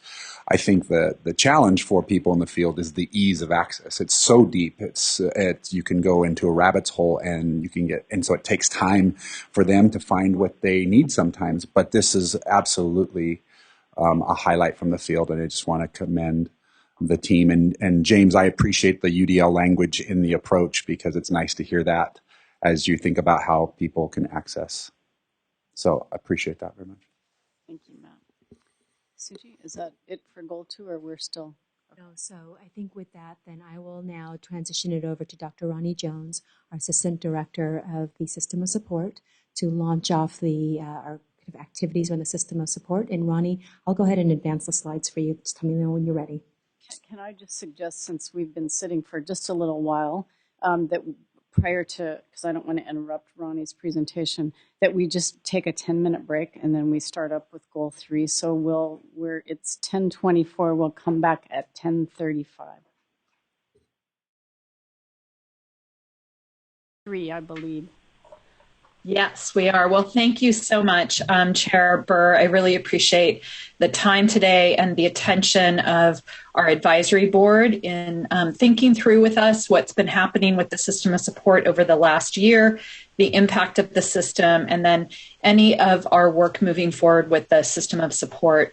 I also really want to say welcome to Executive Director Navo. I know that we were at Wested at the same time, but we never really had a chance to work together. So I'm very much looking forward to working with you, and I appreciate your opening comments today in regard to the System of Support. And then one final opening comment that I would like to make is Today, during my report, please know that although I am speaking with you today, that I actually stand up here as part of a collaborative team. And so I would really like to acknowledge our colleagues at the Department of Education that I work closely with on the system of support, Deputy Rachel Maves, Dr. Lindsay Tornatore, and Anissa Sonnenberg, who are an integral part of our team as we collaborate across the system of support.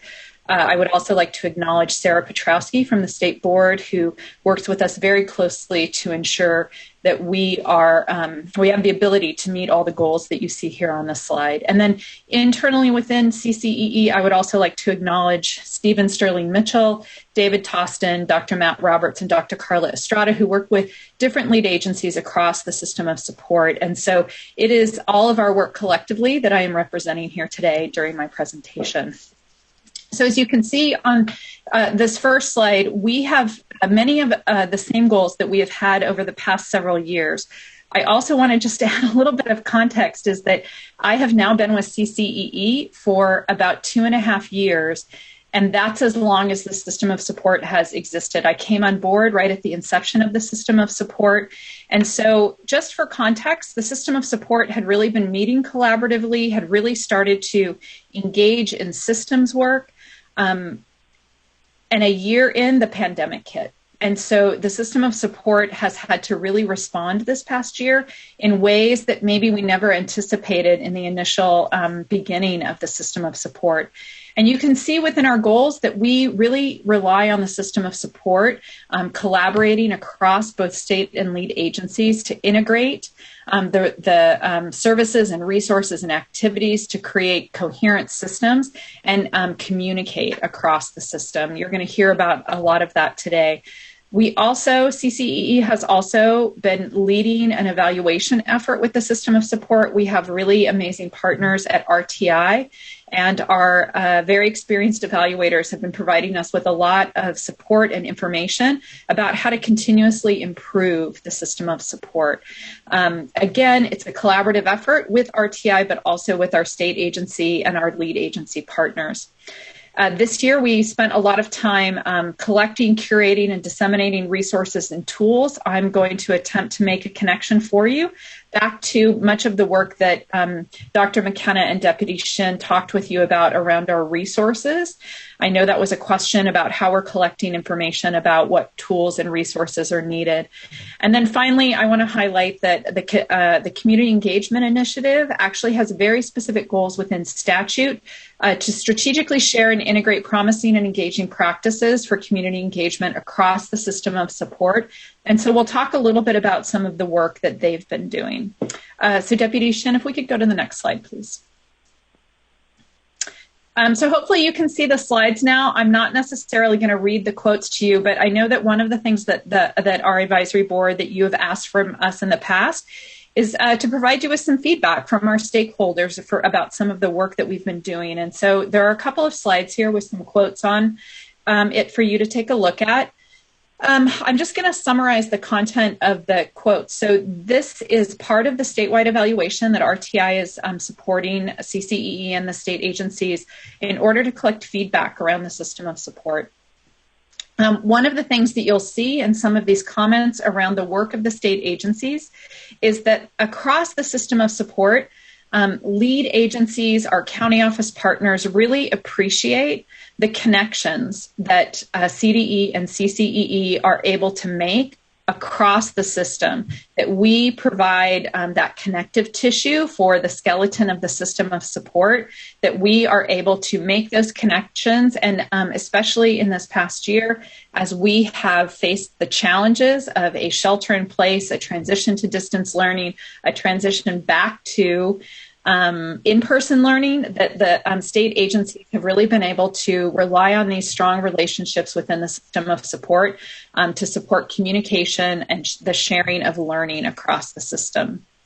As you also know, the geographic leads are an integral part of the system of support, and you'll see that there are some themes within these quotes, and two of the themes really have to do with the geographic leads providing connections across the system from their county office partners to other resources that are being developed and distributed by the other lead agencies, as well as collaboration and relationships. So we are hearing within the system of support evaluation again and again how the strong relationships that were built are the foundation of all the work and the quick response that county offices and our lead agency partners were able to make during the pandemic. So that year of relationship building that happened with the GEO leads really provided a place where people could share information, could request help and support, and then they were able to get access to that. Next slide, please. And then we have some feedback around our community engagement initiative. And again, a theme that comes through within these quotes is that the community engagement initiative is a very, very strong learning community. And so one thing that I want to point out about these quotes is not necessarily what the quotes say, but who the quotes are from. And you'll see that we have a community partner that's represented here, a family member who we translated their quote from Spanish, and a school leader. And the theme is the same throughout these quotes, that they are very appreciative of the community engagement initiative and the partners in the community engagement initiative, being able to bring them together as equal learning partners within this learning community that they have created. And I know that the Community Engagement Initiative, they have started to share out some of their best practices. They have cohort 2 that they implemented in the middle of the pandemic, which you can imagine would be very difficult to bring communities together who are used to meeting in person, and now bringing them together and creating community virtually. And they are now beginning to recruit for cohort 3. Finally, we have some quotes about the work of our SELPA leads. And so our SELPA leads, as you know, are made up of 2 kinds of SELPA leads. We have the SELPA content leads who bring to the table expertise in certain areas. For example, we have the Marin County SELPA, who is our lead in evidence-based strategies to support students with autism. And then we also have our SELPA system improvement leads who are looking overall at supporting students with disabilities from a systems perspective. And what you'll see is that the feedback that we are receiving in the evaluation around the SELPA leads is that they have been able to really provide strong professional development and professional learning opportunities because of their expertise, because of their deep knowledge. Their work has really been focused on professional learning and being able to, as their charge is in statute, being able to really disseminate evidence-based practices across the system. Many of our SELPA leads are partnering directly with our geographic leads, with LEAs, with different members in the system of support. And so they also have really been able to shine through as leaders when it comes to collaboration. Next slide, please.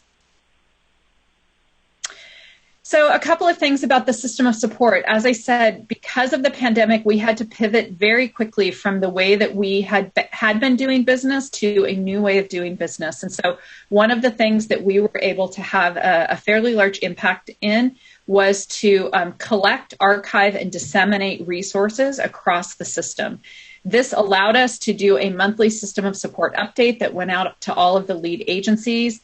Sometimes there were themes, sometimes there were really just a list and a contextualizing of the resources that were available across the system, so that our geographic leads and our other partners could get those resources all the way down to the LEA level. It was important to us to make sure that the resources that were being developed were being communicated at varying degrees across the state. And so we found that the state agencies, although we were never called on in statute to be the ones who collected and disseminated these resources, we were the ones that people were coming to asking for these resources.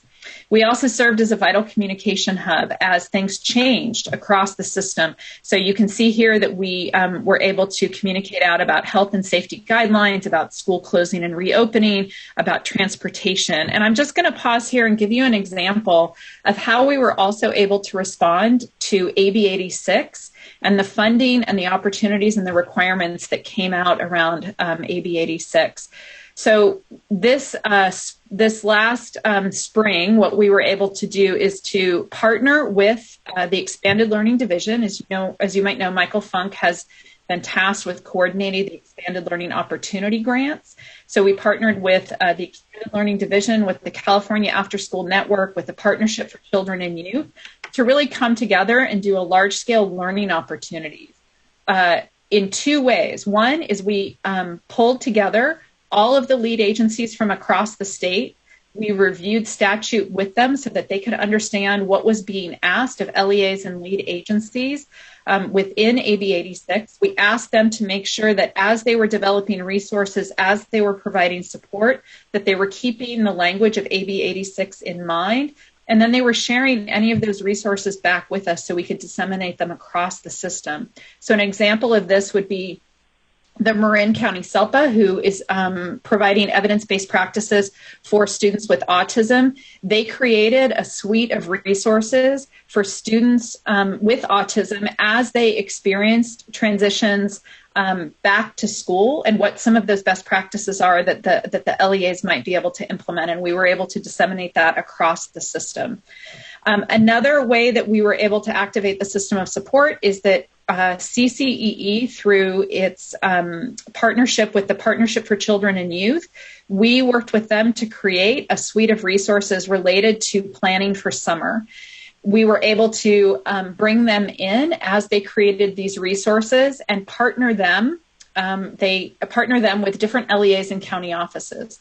And so the Partnership for Children and Youth offered a direct technical assistance hotline. Any LEA, any county office that needed any help at all around planning for summer could reach out directly to a Partnership for Children and Youth sponsored by CCEE, and they were able to get immediate assistance through those requests. And so those requests could have been small. How can the school districts use AB 86 funding or the ELO grant in order to pay for transportation during the summer? That might be a very small question that Partnership for Children and Youth were able to answer. A larger question might be some large-scale planning for both this summer, after school, once school resumes in the fall, and then also thinking about planning for summer next year, beginning this fall, to make sure that they are really marshaling resources around summer learning.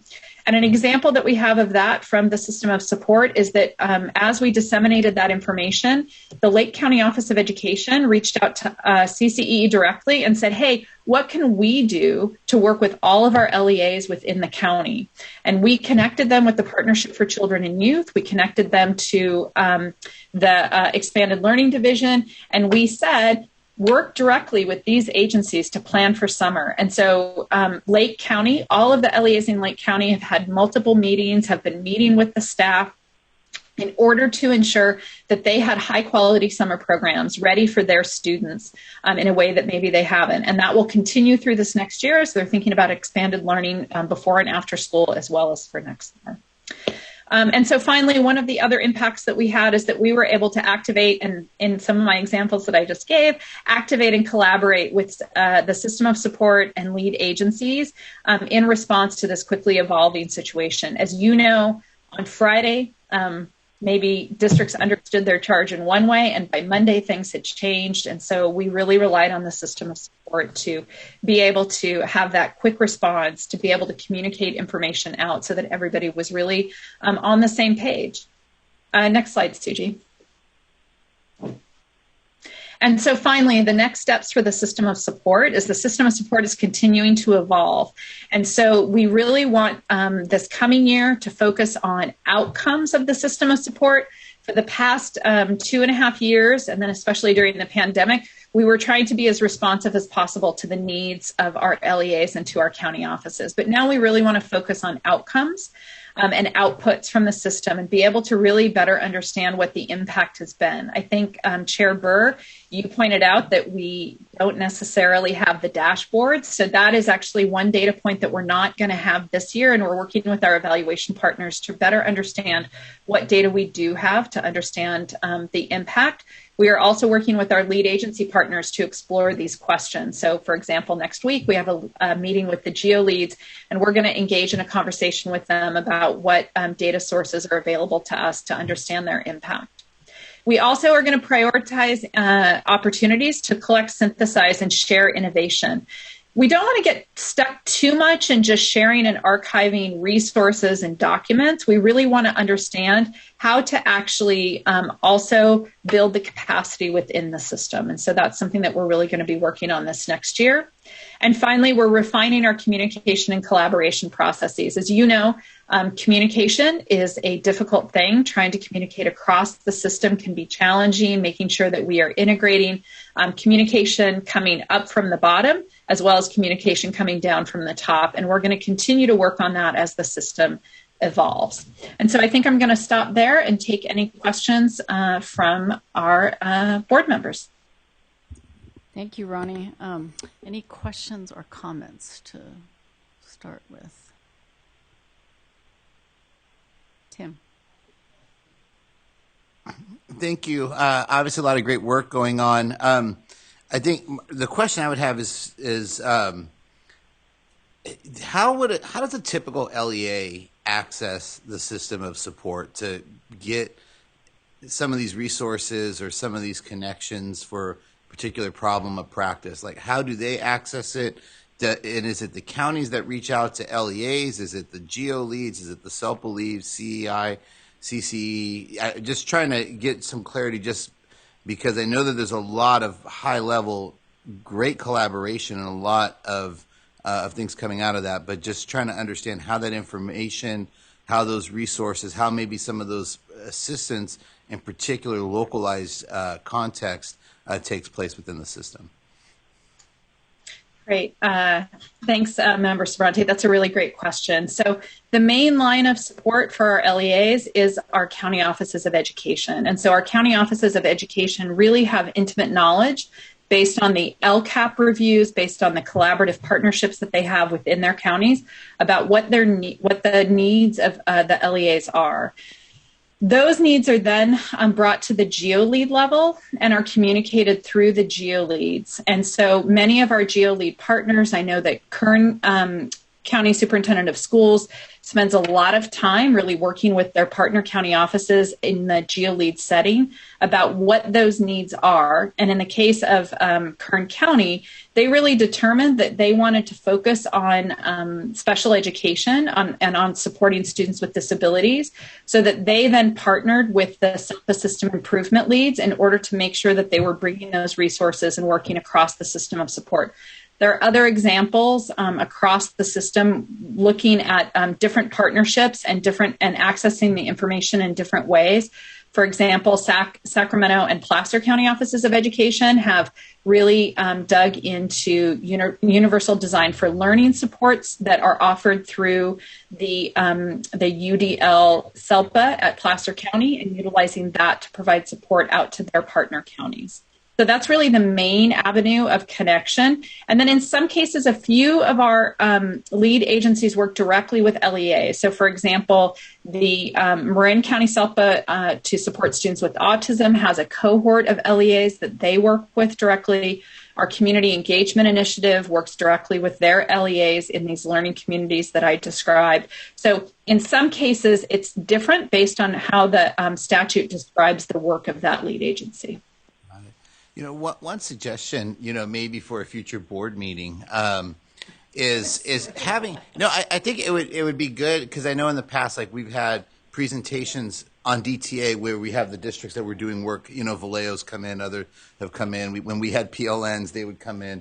And maybe it might be a good idea at a future meeting to have a couple examples of those who've accessed the system. So that way, those that watch CC board meetings can see the real examples of, like, hey, this is how the system works. Here's some real outcomes in this particular area where the county office, working through the system, and this is the assistance that was provided. Here's the outcomes that we could see. I think that would really, because, we could talk about it and see it in charts and everything else, but I think those real examples, I think, would be helpful. So just maybe for a future meeting. But looks like a lot of great work. Thank you. Yeah, I think that's a great suggestion. I would just say that we've seen some of those presentations at the state board, which are very helpful. Ronnie's presented to try to help us understand the system of support. But I'll just say, for me, it's kind of bewildering. And I blame that on the state and I will say I think the CCEE has done the best they can possibly do, and all of the partner agencies with what they've been handed. But from my perspective, as the LCFF was getting off the ground, and again the accountability, the state kept going, we need more help, we need to do this. It's the classic, I'm here from Sacramento to help you. And I'm sure locally you're going, whoa, what the heck are you doing? I think this is also kind of a good opportunity to sort of stand back and go, okay, here's what we have in place now. Is that working? Is that really what it should look like? Should we have a bunch of county offices kind of banding together in one structure and hoping that LEAs need it? Should we create technical assistance centers that are very specific about the needs of LEAs? What should that look like? Because again, I feel like we're laboring here a little bit under a structure that the folks in this room who know what they're doing might not have created if they had been in charge. So I think it's worth kind of stepping back, and I mean everybody, the county superintendents, the Department of Ed, the CCEE, sort of steps back and go, you know, now we know where we are and we have a pretty good sense of what LEAs need, and we should try to create a structure that helps them do that. Because again, we here in Sacramento kind of throw things at the wall and see if they'll stick, and you guys have to make it happen. And again, kind of coming back and going, whoa, you know, what does this all mean? And your question is exactly right. If you're in an LEA, Sandy, if you knew, you know, here's what I really need, where would you start? And you know, so anyway, I'll stop with my little speech, but I think it's worth kind of taking a step back, and it's just like we said, there's an opportunity with the dashboard being put on hold to think about, and with a crisis that none of us have ever lived through before, and we're kind of restarting to say, let's take a blank sheet here and see what this should really look like. Ronnie, I'm sorry, did you have something? No, Chair Burr, I just wanted to agree with that we are using the evaluation that we are conducting with RTI and our number one next step here to really focus on the outcomes in this third year of work. And, you know, we would really appreciate your leadership, the leadership of this governing board, Executive Director Navo, in your leadership to really sort of bring us around about, I think, we are all very committed to continuous improvement, but we also know that we have certain structures within statute that we need to work in. And so I think that we need to really sort of sit down and think carefully about what is working, what has been successful, because there are many things that have been successful, and then where actually can we do a better job. One little technical thing, and then I'm going to go to LK. I'm not sure you can see the closed captioning, Ronnie, but this kind of also reinforces a pet peeve of mine not to use bill numbers, because bill numbers change every year. And sorry about that. AB 86 will mean something completely different. And to people who are just listening, and I'll tell you, I've actually followed legislation. I don't know what AB 86 did other than it was a trailer bill to the budget. But what was showing up on closed caption was 8086. So for people who are either hearing impaired or relying on closed captioning, that doesn't mean anything. So I just would like you to describe sort of the, quote, program or what initiative was created in that statute going forward would be helpful. Absolutely. So I'll also call on my colleague, Dr. Magyar, if she wants to jump in, because she is our legislative expert. But this legislation created the funding for schools to return to in-person instruction or expand in-person instruction, as well as plan for summer and plan for expanded learning opportunities. The expanded learning opportunity grants were part of that legislation, and it provided the funding that allowed our LEAs to bring students back to campus, to plan to bring back to campus, to understand how they were going to create programs that really accelerated learning, that provided students with the opportunity to have some of those experiences that they missed out on, and for teachers to be able to restart some of that in-person learning with students. So that's the legislation that I was referring to. Thank you for that opportunity. Thank you. LK, did you have a comment? Yeah, so I actually just wanted to follow up on what you stated, Chair Burr, which was this opportunity to step back. I wanted to clarify the we you're referring to. I think that was at its inception. Certainly, county offices were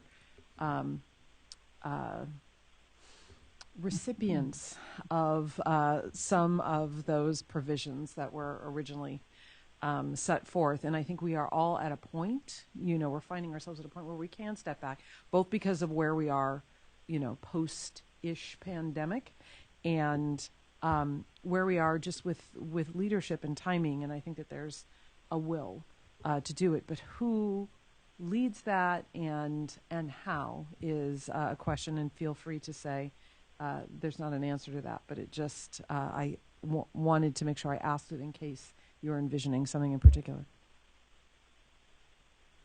Yeah, I think we try to lead it, the CCEE. I mean, to me, this is, and Tom can feel free to jump in, because Tom and I have had some good conversations about this. If you think about the way this board was put together, it includes the representatives for each member of the system of support, right? And I think that was very purposeful to say, yes, that we want all those voices at the table. And by implication, then, the agency that was created as part of the governing board seems to me to be the one most positioned to help lead it, because we have all the representative voices here. And I think that's part of what's happened with the system of support. Nobody's in charge. And so everybody is trying to, either they're stepping back because they don't want to step on anybody's toes, or they're trying to step forward because nobody else is. So we got to clarify that, in my view. We have to clarify that from a governance sort of leadership role, because I think that we all, the representatives here, all have this feeling that it is a good time, or I'm projecting my own feeling. You can say whether it's true or not, but it's an opportune time to take a pause and go, okay, let's think about this. What did we create? What needs to be improved? And I really appreciate what you said, Ronnie, about we have an evaluation on it. We're trying to look at outcomes, but at least just from the quotes that I see, there's a lot of confusion out there by the recipients of this. So anyway, that would be my response, LK, and I'm happy to be contradicted or supported, even better. Sandy, did you have a comment? No, I think that's right. And I think, knowing that never let a good crisis go to waste, right? So this is a great opportunity. And I do think, to your point, Chair Burr, earlier, being able to define what is the system of support, and to Vice Chair Sabranti's point, how do you access it?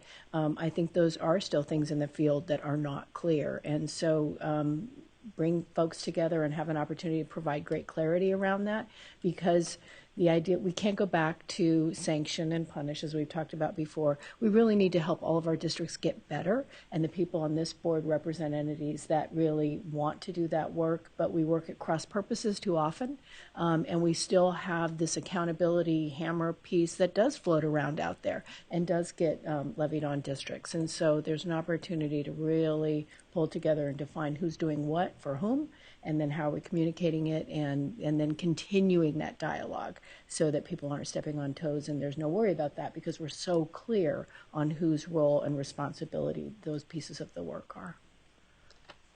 Tim, did you have a comment? Okay. I agree. Okay. Thank you. Matt? I would just say I really appreciate the work that has been done around the system of support, and I echo completely the situation we're in and the opportunity to pause, because I believe the inception and the vision of this was that the system of support would come together in deep collaboration and figure this out. Well, California is one of the most complicated systems, I can attest, since I've seen across the country, one of the most complicated and most innovative systems. And this is the opportunity, I think, that we have to shape together what it could look like. Because if we can't define it for ourselves, someone's going to define it for us all. And I think it's an opportunity for us to do exactly what we talk about at the state board all the time, is continuously improve, take stock of what's working, where are we, and I'm not going to use that word because it's overused, but, and, you know, shift our focus. And statute sometimes locks us into being locked into a system that doesn't allow us to continuously improve.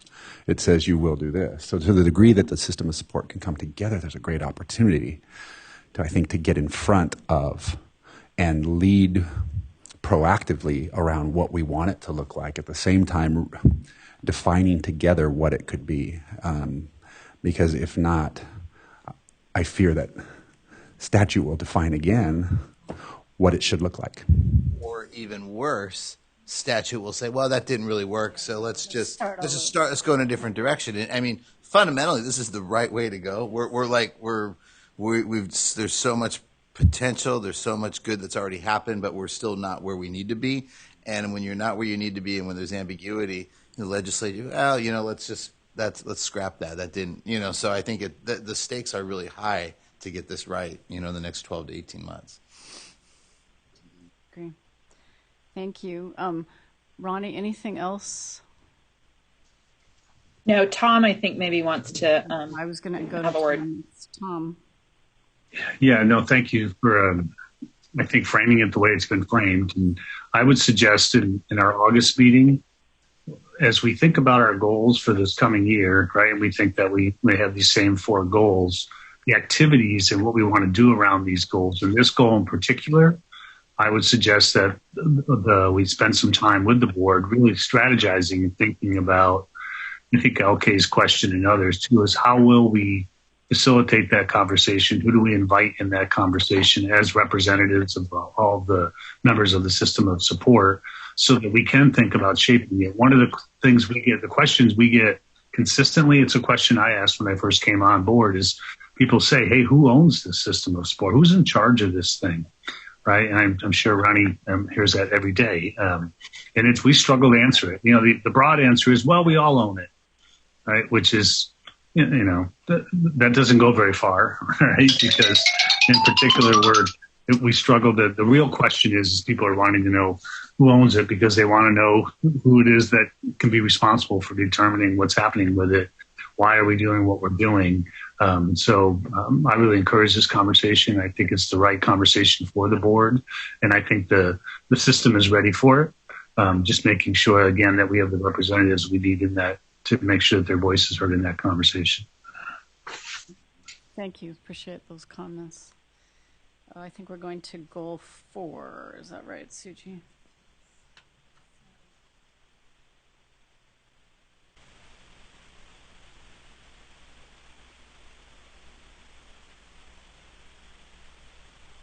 As we've talked about here, this goal really captures the nexus of our work, really thinking about how do we take stock of what we have done internally, what is available externally, how do we identify those places where there are good things happening, what are the best practices, lessons learned, especially coming out of the past 14 months, how do we highlight and share those in a way that are meaningful and that can be accessible to those across the state. How do we use our resources to identify now, you know, those best practices and strategies, again, tools and resources that may not have a body of literature or of an expansive, you know, kind of, implementation efforts behind them to really understand what is high quality, what results in student outcomes. How can we start to really build up that body of work to really focus again on outcomes for students, what is working for whom and where. And so with that, to give you again a quick overview of some of the strategies that we have engaged in over the past 14 months, some of the shifts that we have made, especially in this work as we grapple into some of that research and development work, and then our focus around the communication and dissemination of these efforts, tools and resources, and how we've reached out to others to really showcase not just the work that's happening, but the work that's coming up.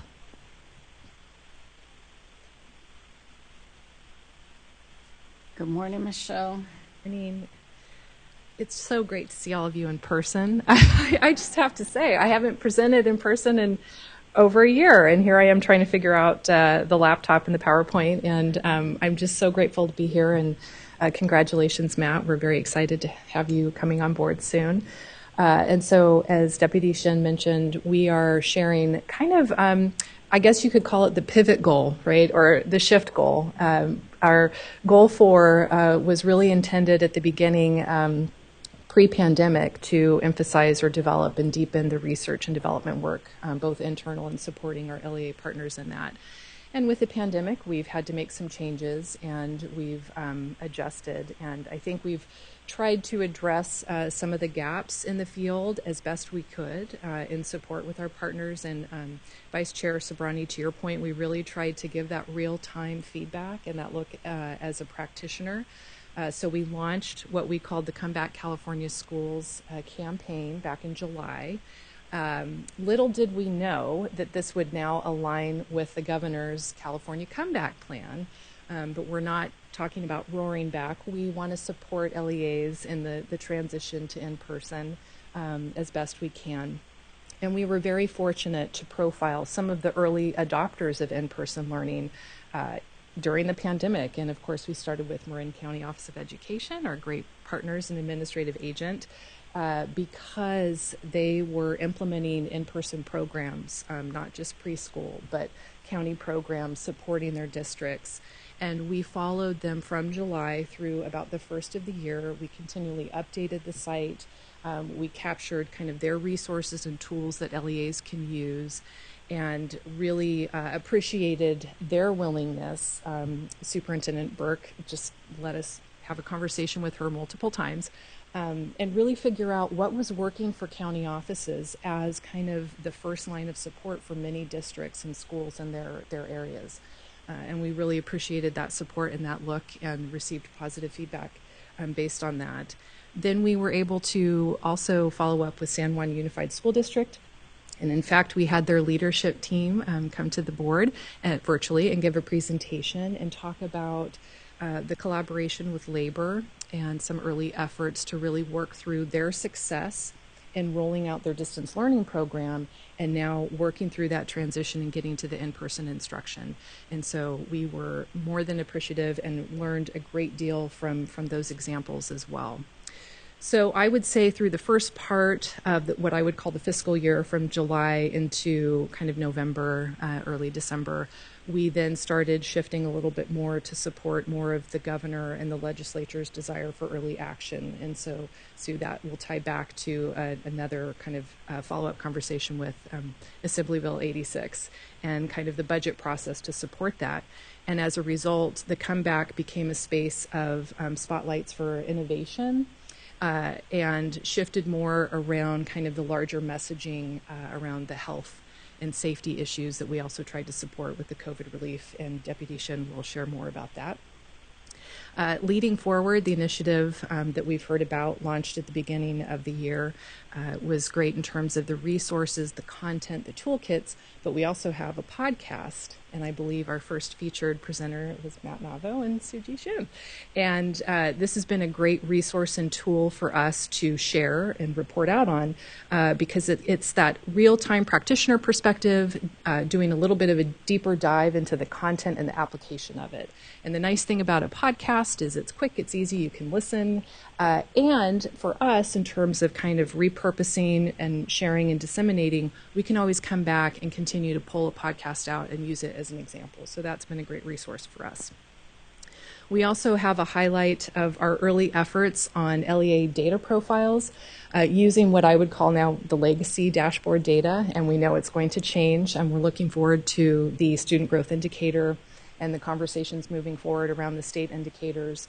We're also really excited to hear about shifting the SARC, or making more room in the SARC for LEAs to provide information on local formative assessments, and kind of getting that local conversation going around how LEAs have been using data through the pandemic. And through that process, we will reconvene our partners, our LEA experts around data, to continue the profile process. We've been also linking with Dr. Estrada and her team around the DTA districts and the use of data. So this is probably one area that we are, I wouldn't say the most excited about, but it's definitely something that we look forward to reconvening experts in this area, and how we can best use data to drive data-informed service delivery, best practices, and support. And so that's kind of a shift for us in this particular goal moving forward into the next year. And as we've heard earlier by Dr. McKenna and Deputy Shin, QRU has been used throughout all of our materials, quality, relevance, and usability. And this is an example of the Advancing Equity Initiative and how this rubric was revised and adjusted with LEA stakeholder input to support the development and curation of resources through an equity lens. This is kind of a tool that we will continue to use and adapt over time in our work. Not just in terms of the development of resources, but even the design of the professional learning sessions that we will be supporting in the future. So we are looking forward also to continuing to use the QRU rubric. So it's really interesting for me to stand here and say, less than a year ago, we launched an updated version of our website. It feels like it was 10 years ago. And as we've heard earlier, Dr. McKenna has shared with us, we've even outgrown the website that we developed back in July, and quickly. And it wasn't just around the volume and the content, it's the nature of the content, and it's the nature of the engagement that we're really looking to build out over time. And in particular, we want to stay focused on the LEA needs. And as we transition to in-person instruction, but even in-person professional learning, professional development opportunities, how can we design the website to be more user-friendly and easier to access and enjoy? We think compared to our website, which served us very well from the inception of the organization, which I'm not sure many people know, we had a microsite as our main website for many years. Sue and Vice Chair Sabranti probably remember that well. And so now we are building something more robust and hopefully more user-friendly and tailored to the needs of our LEAs moving forward. The regular communications, we've continued our CCEE Connection newsletter. We've, as I think Tom mentioned earlier, we've been focusing on different topics. We've been mapping this out well in advance and really reaching out. This is an opportunity for us to leverage not only the CCEE resources, but then also the resources with our partners and their resources and what they're doing to support LEAs. And so the most recent edition, we were getting feedback around summer learning and identifying ways to further engage and support teachers and students in summer learning, but also into next year. And so we had received a request to really focus and feature arts education and the integration of arts education into instruction. And so we reached out to Melissa Shriver and her team at Turnaround California and the California Subject Matter Project experts, and they provided contributions to that newsletter. We've already been in communication with our CTA colleagues. And for the next edition, we're going to focus on kind of back to basics and supporting teachers, and in particular, an early look at their resources around teacher self-care and teachers engaging in dialogue with students around mental health and wellness. And so they're developing a whole suite of tools. And so they're going to help kind of give perspective on how these tools can be used once they're finished. And so we're really looking forward to that connection and collaboration. And as Tom also mentioned, we have our Friday 5. Sometimes it ends up being more than 5, but we get, really focused on a particular topic and around a theme, and it's more weekly, it's regular, it's 5 resources, and then we try to focus on kind of a podcast or a keynote presentation, upcoming resources and sessions that we're hosting as well. And so we've been pretty good about kind of the regular weekly update. But I will say, Superintendent Monroe, your comment about identifying resources for particular events even, that really struck me, because I think it's one thing to post something broad scale on a weekly basis, but when you start to engage with other stakeholders and partners and really strategize, I think there is a way that we could then further curate some of these resources and get them out closer to real time and help some of those conversations in those professional development sessions. So I really appreciated that feedback. Now, the regular updates to our core stakeholder groups, you are recipients of a weekly, sometimes monthly, it just depends, update. And I know Dr. Estrada and Leanne have been very helpful in putting that together and receiving kind of the more anecdotal aspects of kind of what's going on, not just behind the scenes, but what staff are working on. And so we've been continuing to do that.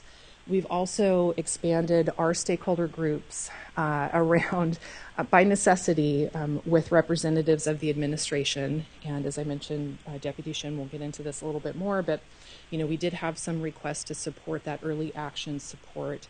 And we've had an opportunity, obviously, to collaborate with the governor's administration, State Board of Education, Department of Finance on some things, but we've also been pulled in collaborations with Department of Public Health, Healthcare Services, and Social Services as well.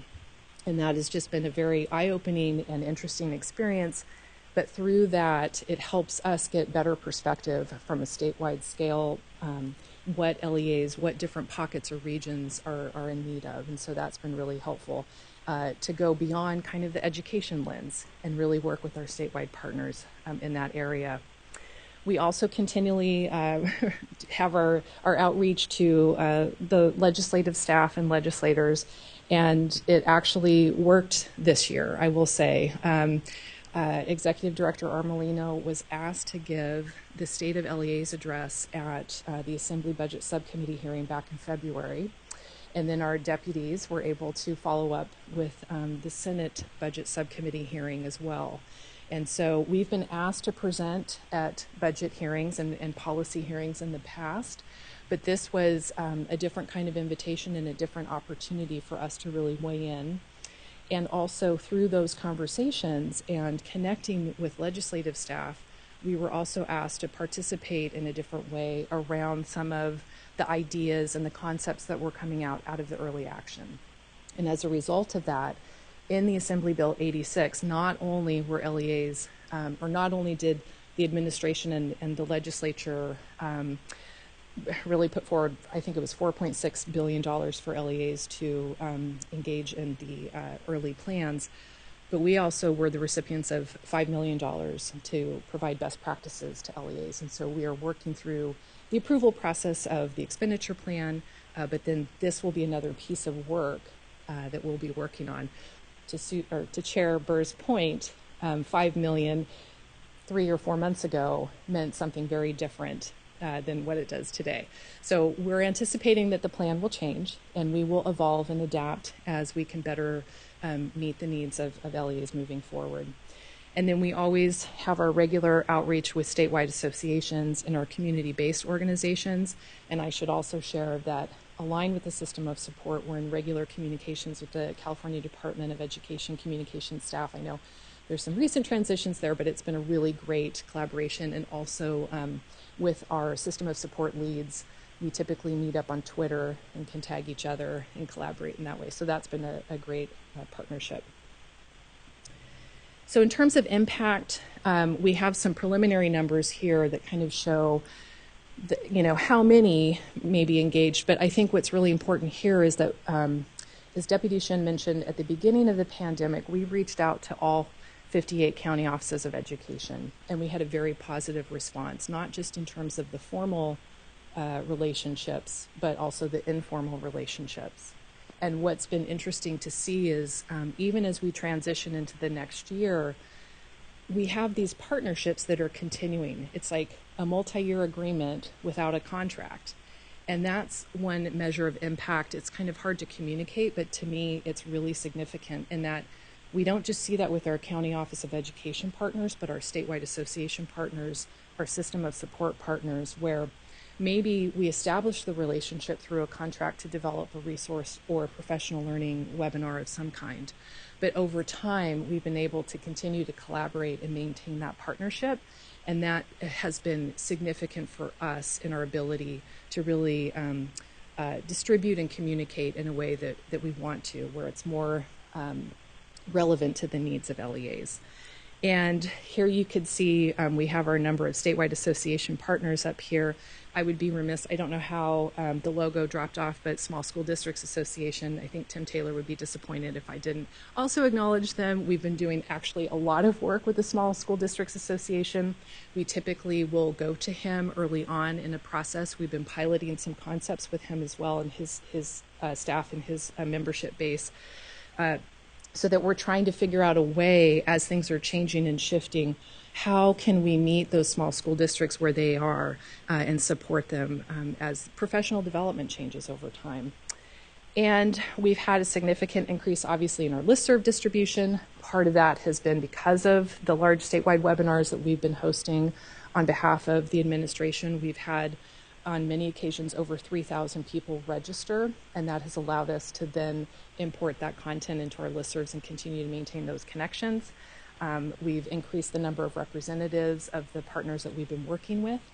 And we've had a significant bump in Twitter and LinkedIn and the social media outlets that we've been using. And it's really, I think, reflective of our internal capacity in really focusing on this a little bit more. We have a small but mighty team of staff, Dorcas Kong, Sarish Anjan, and Asia Bautista, and Emma O, who've been really investing more time when they can on providing the communication support, outreach, fiscal analysis, impact analysis. So we're really appreciative of that team and their support in this area. So in terms of the next steps, as I mentioned, we are going to be focusing on quantitative data analysis in some capacity, and we will be using this in a variety of different ways. We're piloting some options right now where we could engage with LEAs around the legacy data profile that we have, some of their current data, and what recommendations in moving forward around developing some professional learning opportunities and supporting best practices. We are going to be expanding the application of our QRU in a variety of different ways. And I should also mention that this rubric and tool is aligned with our theory of action, as is many of the things that we try to do. And so we will continue to kind of revisit the theory of action in the QRU as we kind of work through this with our collaborators. And we'll continue kind of the targeted engagement, strategic communication activities that we've implemented more recently to further expand kind of the audience, the connections, the collaborations, but also, you know, again, find ways to communicate in a way that's helpful. And we realize the inbox is full, to Board Member Lyons' point, and we are trying to address that as best we can and be more strategic in our communication efforts. And Deputy Shin, I'm not sure if you want to come up and say some concluding comments as well, or no? Okay. So I will pause here for any questions. Okay. Thank you, Michelle. Questions or comments on Goal 4?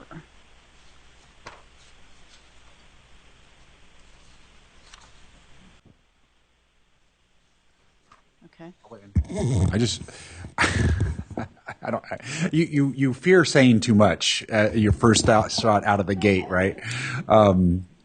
I just want to commend the team.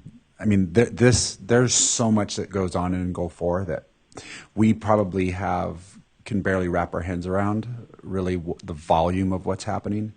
But I will say this is another area that I think that I heard from users in the system that has been incredibly helpful and is helping them navigate a complex situation. So I just want to extend, Michelle, to you and the rest of the team that this has been an area of celebration, and it continues to be. So thank you for all the hard work. Tim. Yeah, I mean, you just think about in the private sector, successful businesses have R&D departments, you know, but most LEAs are just, I mean, they're scrambling just to provide the day-to-day service. So to the extent that we can be an R&D resource, you know, for the counties, for the LEAs, you know, for anybody that needs it, I think that's great. And I think refining those communication tools, like you said, to get through the cluttered inbox and maybe take reports that are out there and synthesize it, the key points in a page, but then link obviously to the real information for those that want it, but trying to find ways to really break through. And, you know, you mentioned the emerging partnership with CTA. Obviously, there's dozens of other organizations, and you have some of the logos here. There's so many others, you can't name them all, but there's other great entities doing that research as well. So, you know, shining a light on the others, because not all that research, despite the brilliance of our team, is obviously not going to, we're just a small piece of that research. So being able to use those QRU, you know, lens that you view things through and be that trusted, reliable source that people can go through over time, I think it's great. So congratulations. Sandy. And yesterday, one of the things that Vice Chair Sabranti said was, he talked when we were just standing around about the idea that school districts don't even know what's going to hit them yet when the fall happens. And so I think this is a space where CCEE can give those just-in-time resources that Tom talks about and really be cognizant of whatever that evolution is going to be as we go through, re-entering the classroom in-person space, a day-to-day, full day, and trying to mitigate any student deficits that are there so that we're able to build on what they've done and move forward. So I really see CCE being critical, much as our whole staff has been through this last 15 months in the next 12 and 18 months going forward. So I really appreciate that you're providing that for our districts. LK. Thanks, and thanks, Michelle.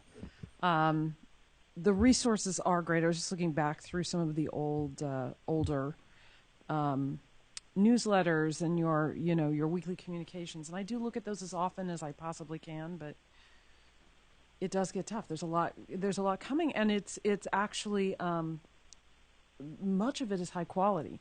So it is difficult sometimes to really appreciate the volume of work that is happening on an ongoing basis. But as I thought about you thinking about what I said, I thought about what you said. So, and really thinking about, okay, so if you're, let's say, a principal or a small district superintendent, actually maybe some meta opportunities. So, for example, here's a 10-minute video you can play at the beginning of your professional development for your principals. That leads them directly to, that's focused on a topic that leads them directly to resources that they might be able to use. I mean, I've just been trying to think about, now with CCEE moving to the new website, it's just this whole mind-boggling task of curation and connection. How do we get those of the voluminous resources to the right people in the right time who are extremely busy?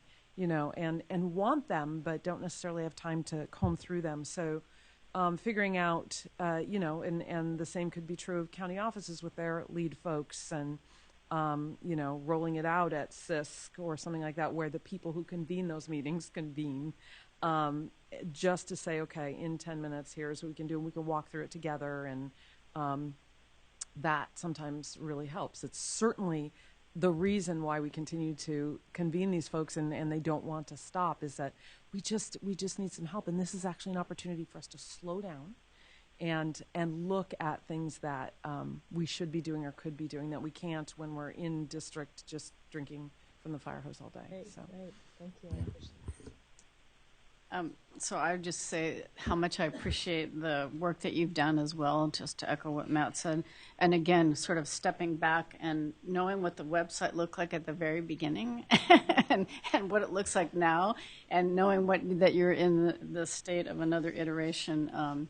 It's just getting better and better all the time. But I do think LK, especially, and others have put their finger on this, that, and even I'll reflect on work at the state board, this from your previous work too, as we were developing the assessment system. And one of the great things was all of these tools that were in the background for teachers. And every time we would have a meeting and have these great presentations, but it's just like, it just sits out there. And I'm not a communications expert, but the difference between pushing stuff out and hoping somebody figures out where it is versus the targeting, we understand what your need is, and here's what you need to know. Because that's the amount of time they have to actually access it. I think that continues to be the challenge, and I know you're working on that, but I know we're going to get better and better about that. Any other comments or questions? Okay, thank you, Michelle.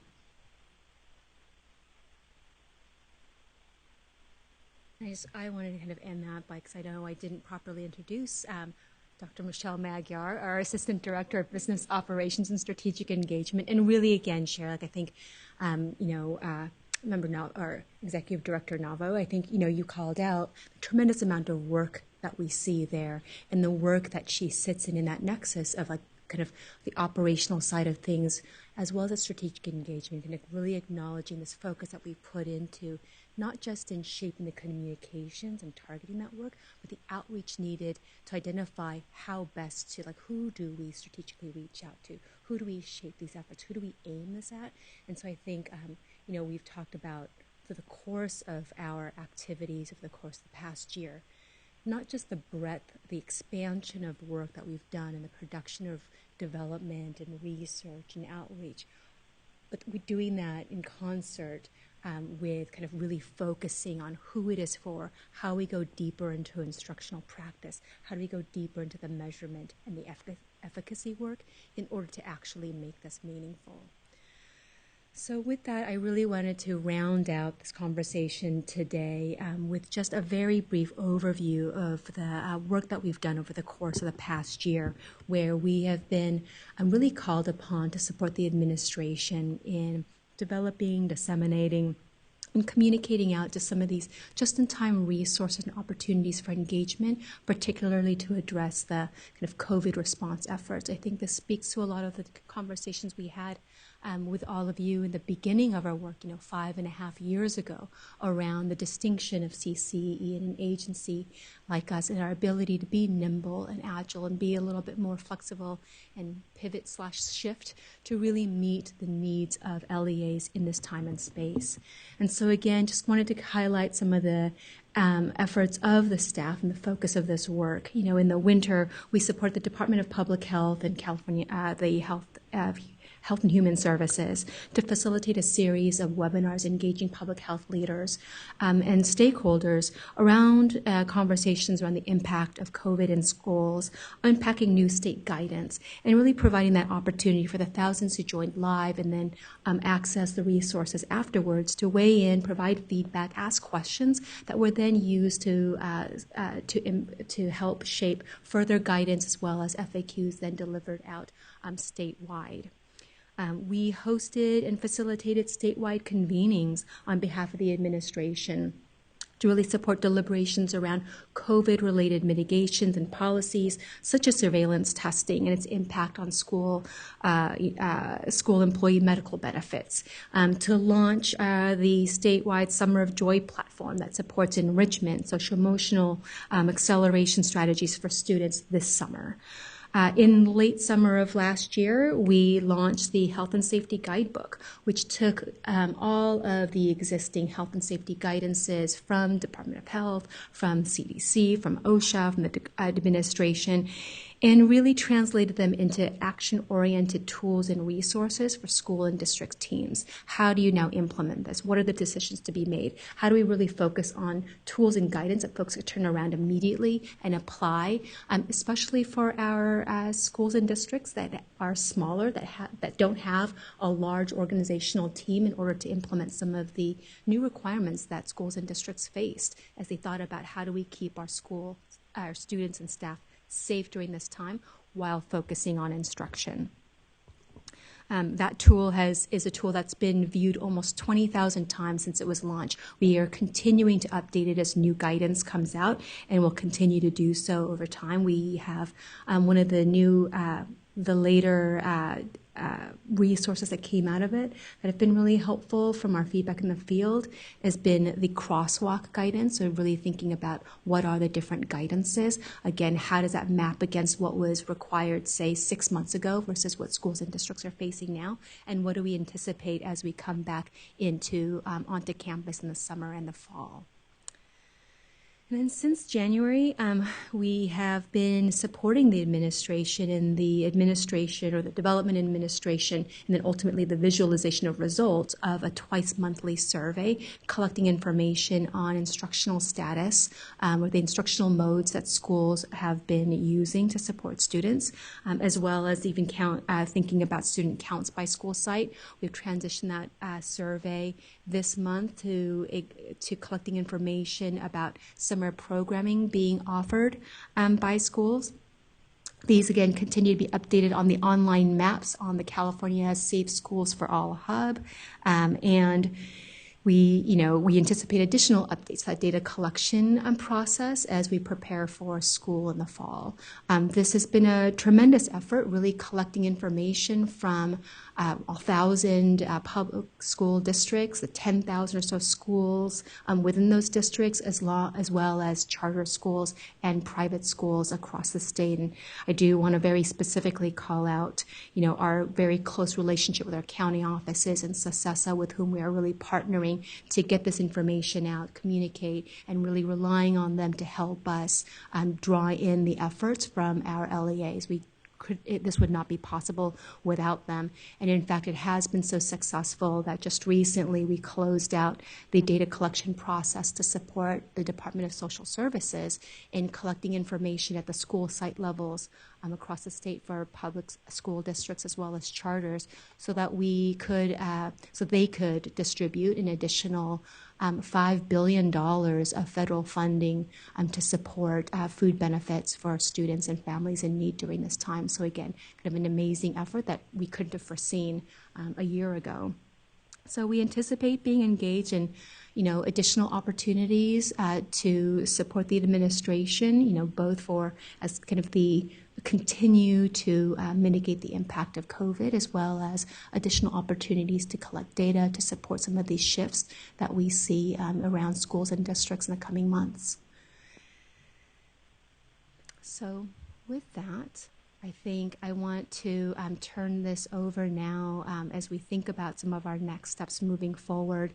As we said, as I kind of opened up this conversation with, we are in the process of really finalizing our end-of-year report, which we will go back and do following, your guidance, the questions and the conversations that we've shared today. Before we do so, I wanted to turn this over to Executive Director Tom Armelino to share some final thoughts. Tom, before you start, I just wanted to say, especially on the COVID response, that all of this work and CCEE being turned to by the administration is a testament to the trust and quality of work that CCEE has with the administration. I said this multiple times, I'll say it again.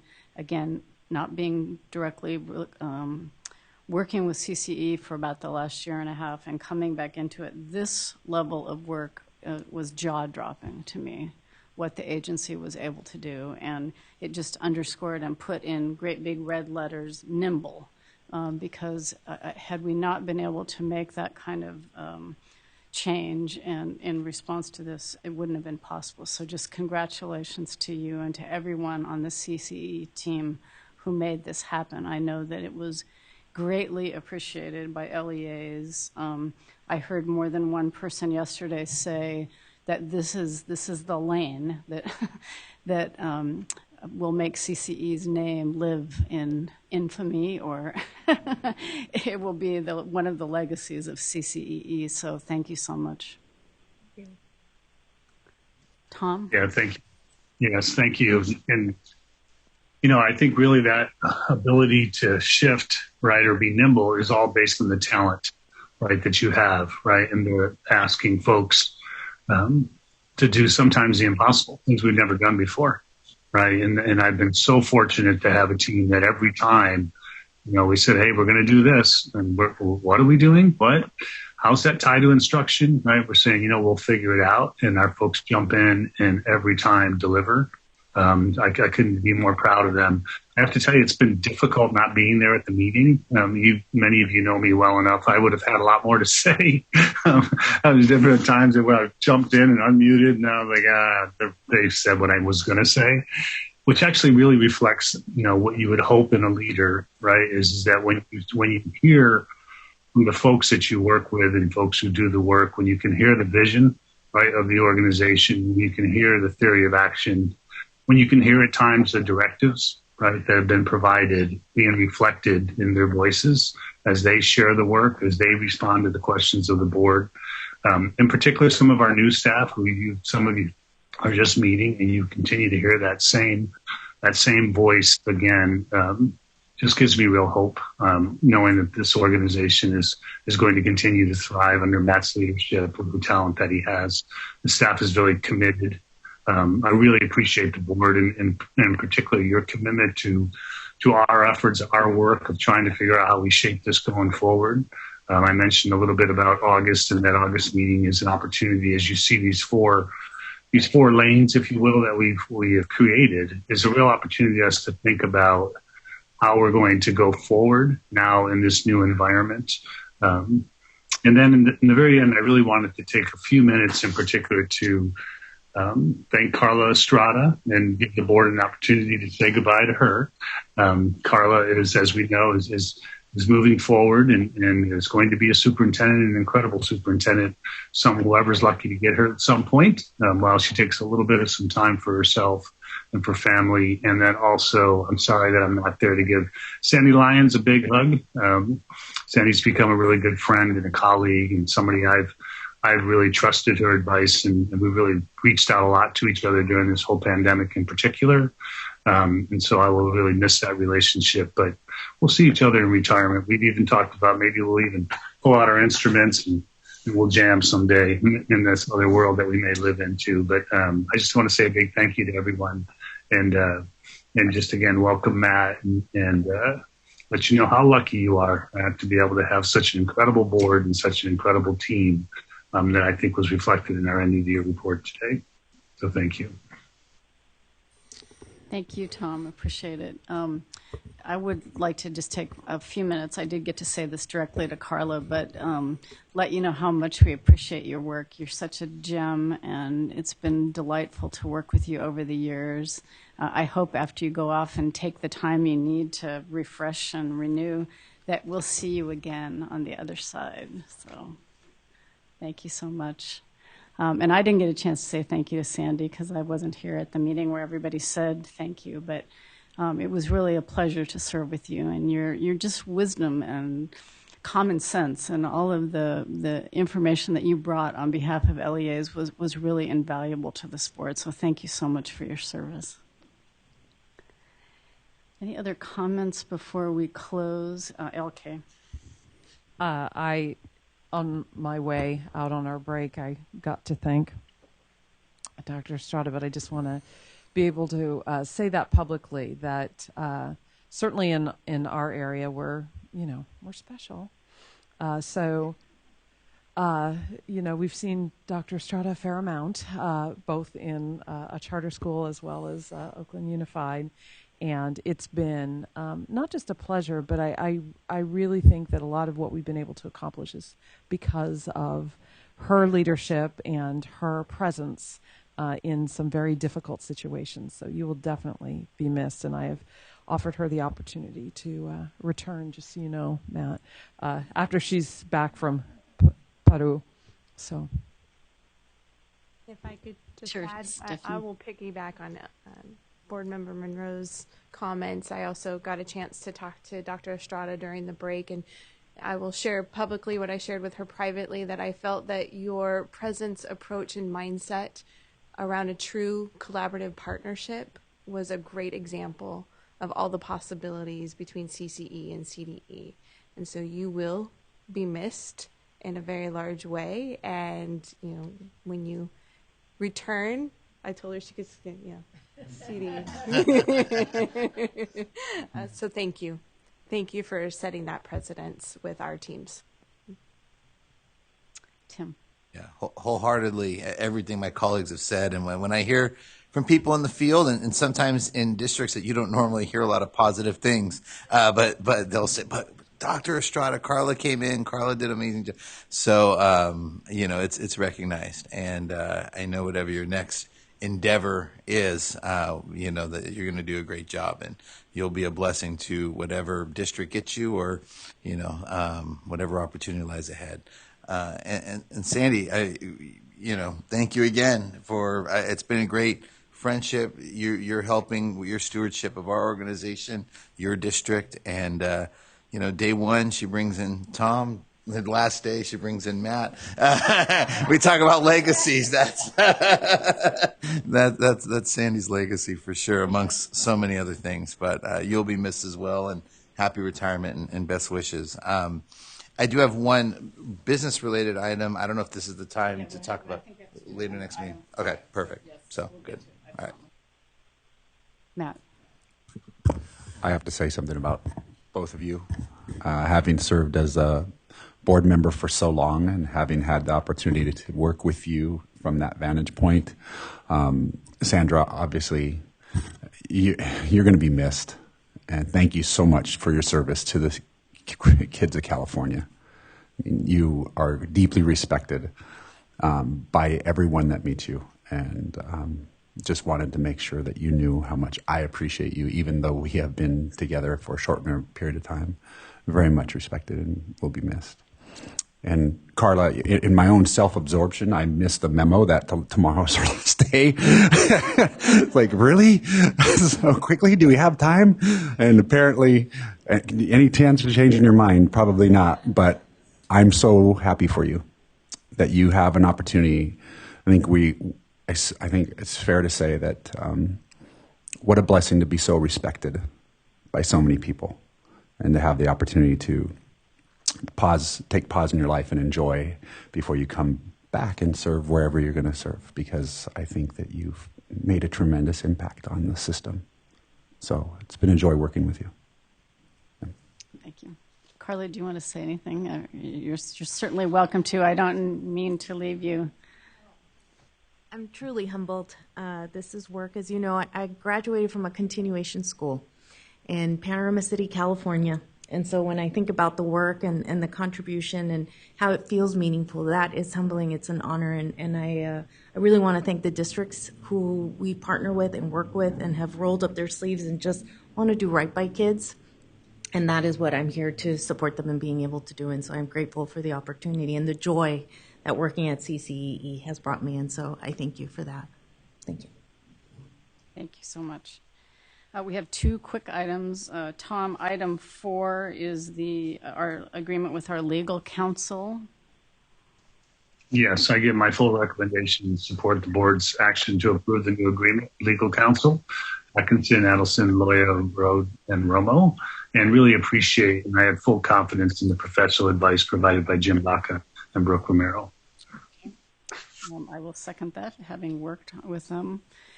So we need a motion to approve the agreement with Atkinson, Andelson, Loya, Ruud, and Romo for the 21-22 fiscal year. Do I have a motion?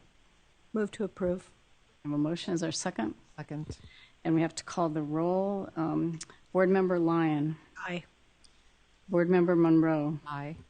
Board Member Gregson. Aye. Vice Chair Sabrante. Aye. And the chair votes aye. And I realized I didn't ask for public comment. I'm so sorry. Is there any public comment on that item? Okay, no, seeing none. So item 5 is general public comment for items that are not on the agenda. Leanne, do we have any general public comment? Okay, so hearing none, I'm going to turn this item over to Vice Chair Sabrante. He has a suggestion about future meetings. Yeah, well, thank you. Part of this was necessitated locally. I have a commitment on the morning of our August meeting, which I believe is August 4th or 5th, August 5th. So I can't make that morning. So I could make it if we move the meeting to the afternoon. But I also just kind of thinking out loud that, you know, considering that Matt will just be starting only a few days prior, that we may want to consider moving the August meeting to September or potentially even October. I'm open to whatever the board, and we, you know, Leanne could send out dates if we're looking for, you know, we need to decide the date right now. But I know I can't meet in the morning. There could be a quorum without me, but I know we still need to add another board member. So, you know, perhaps maybe we could use this as an opportunity to let Matt get, you know, underway a little bit more and meet in September or possibly even October. So just want to put it out there. Comments, questions? So from my perspective, I think it's a great idea. My preference would probably be October just because the state board meets in September. But I know it will take some doing on Leanne's part to make sure, since we're able to meet in person again, to secure a location and all of that. So if it's okay with the board, let's just ask Leanne and Matt and Tom to work together on selecting an alternative date from the August 5th meeting is sometime in October that works for folks and we can find a place to meet. Does that work for everybody? Okay, great. Okay, seeing no other business on our agenda, the meeting is adjourned. Thank you.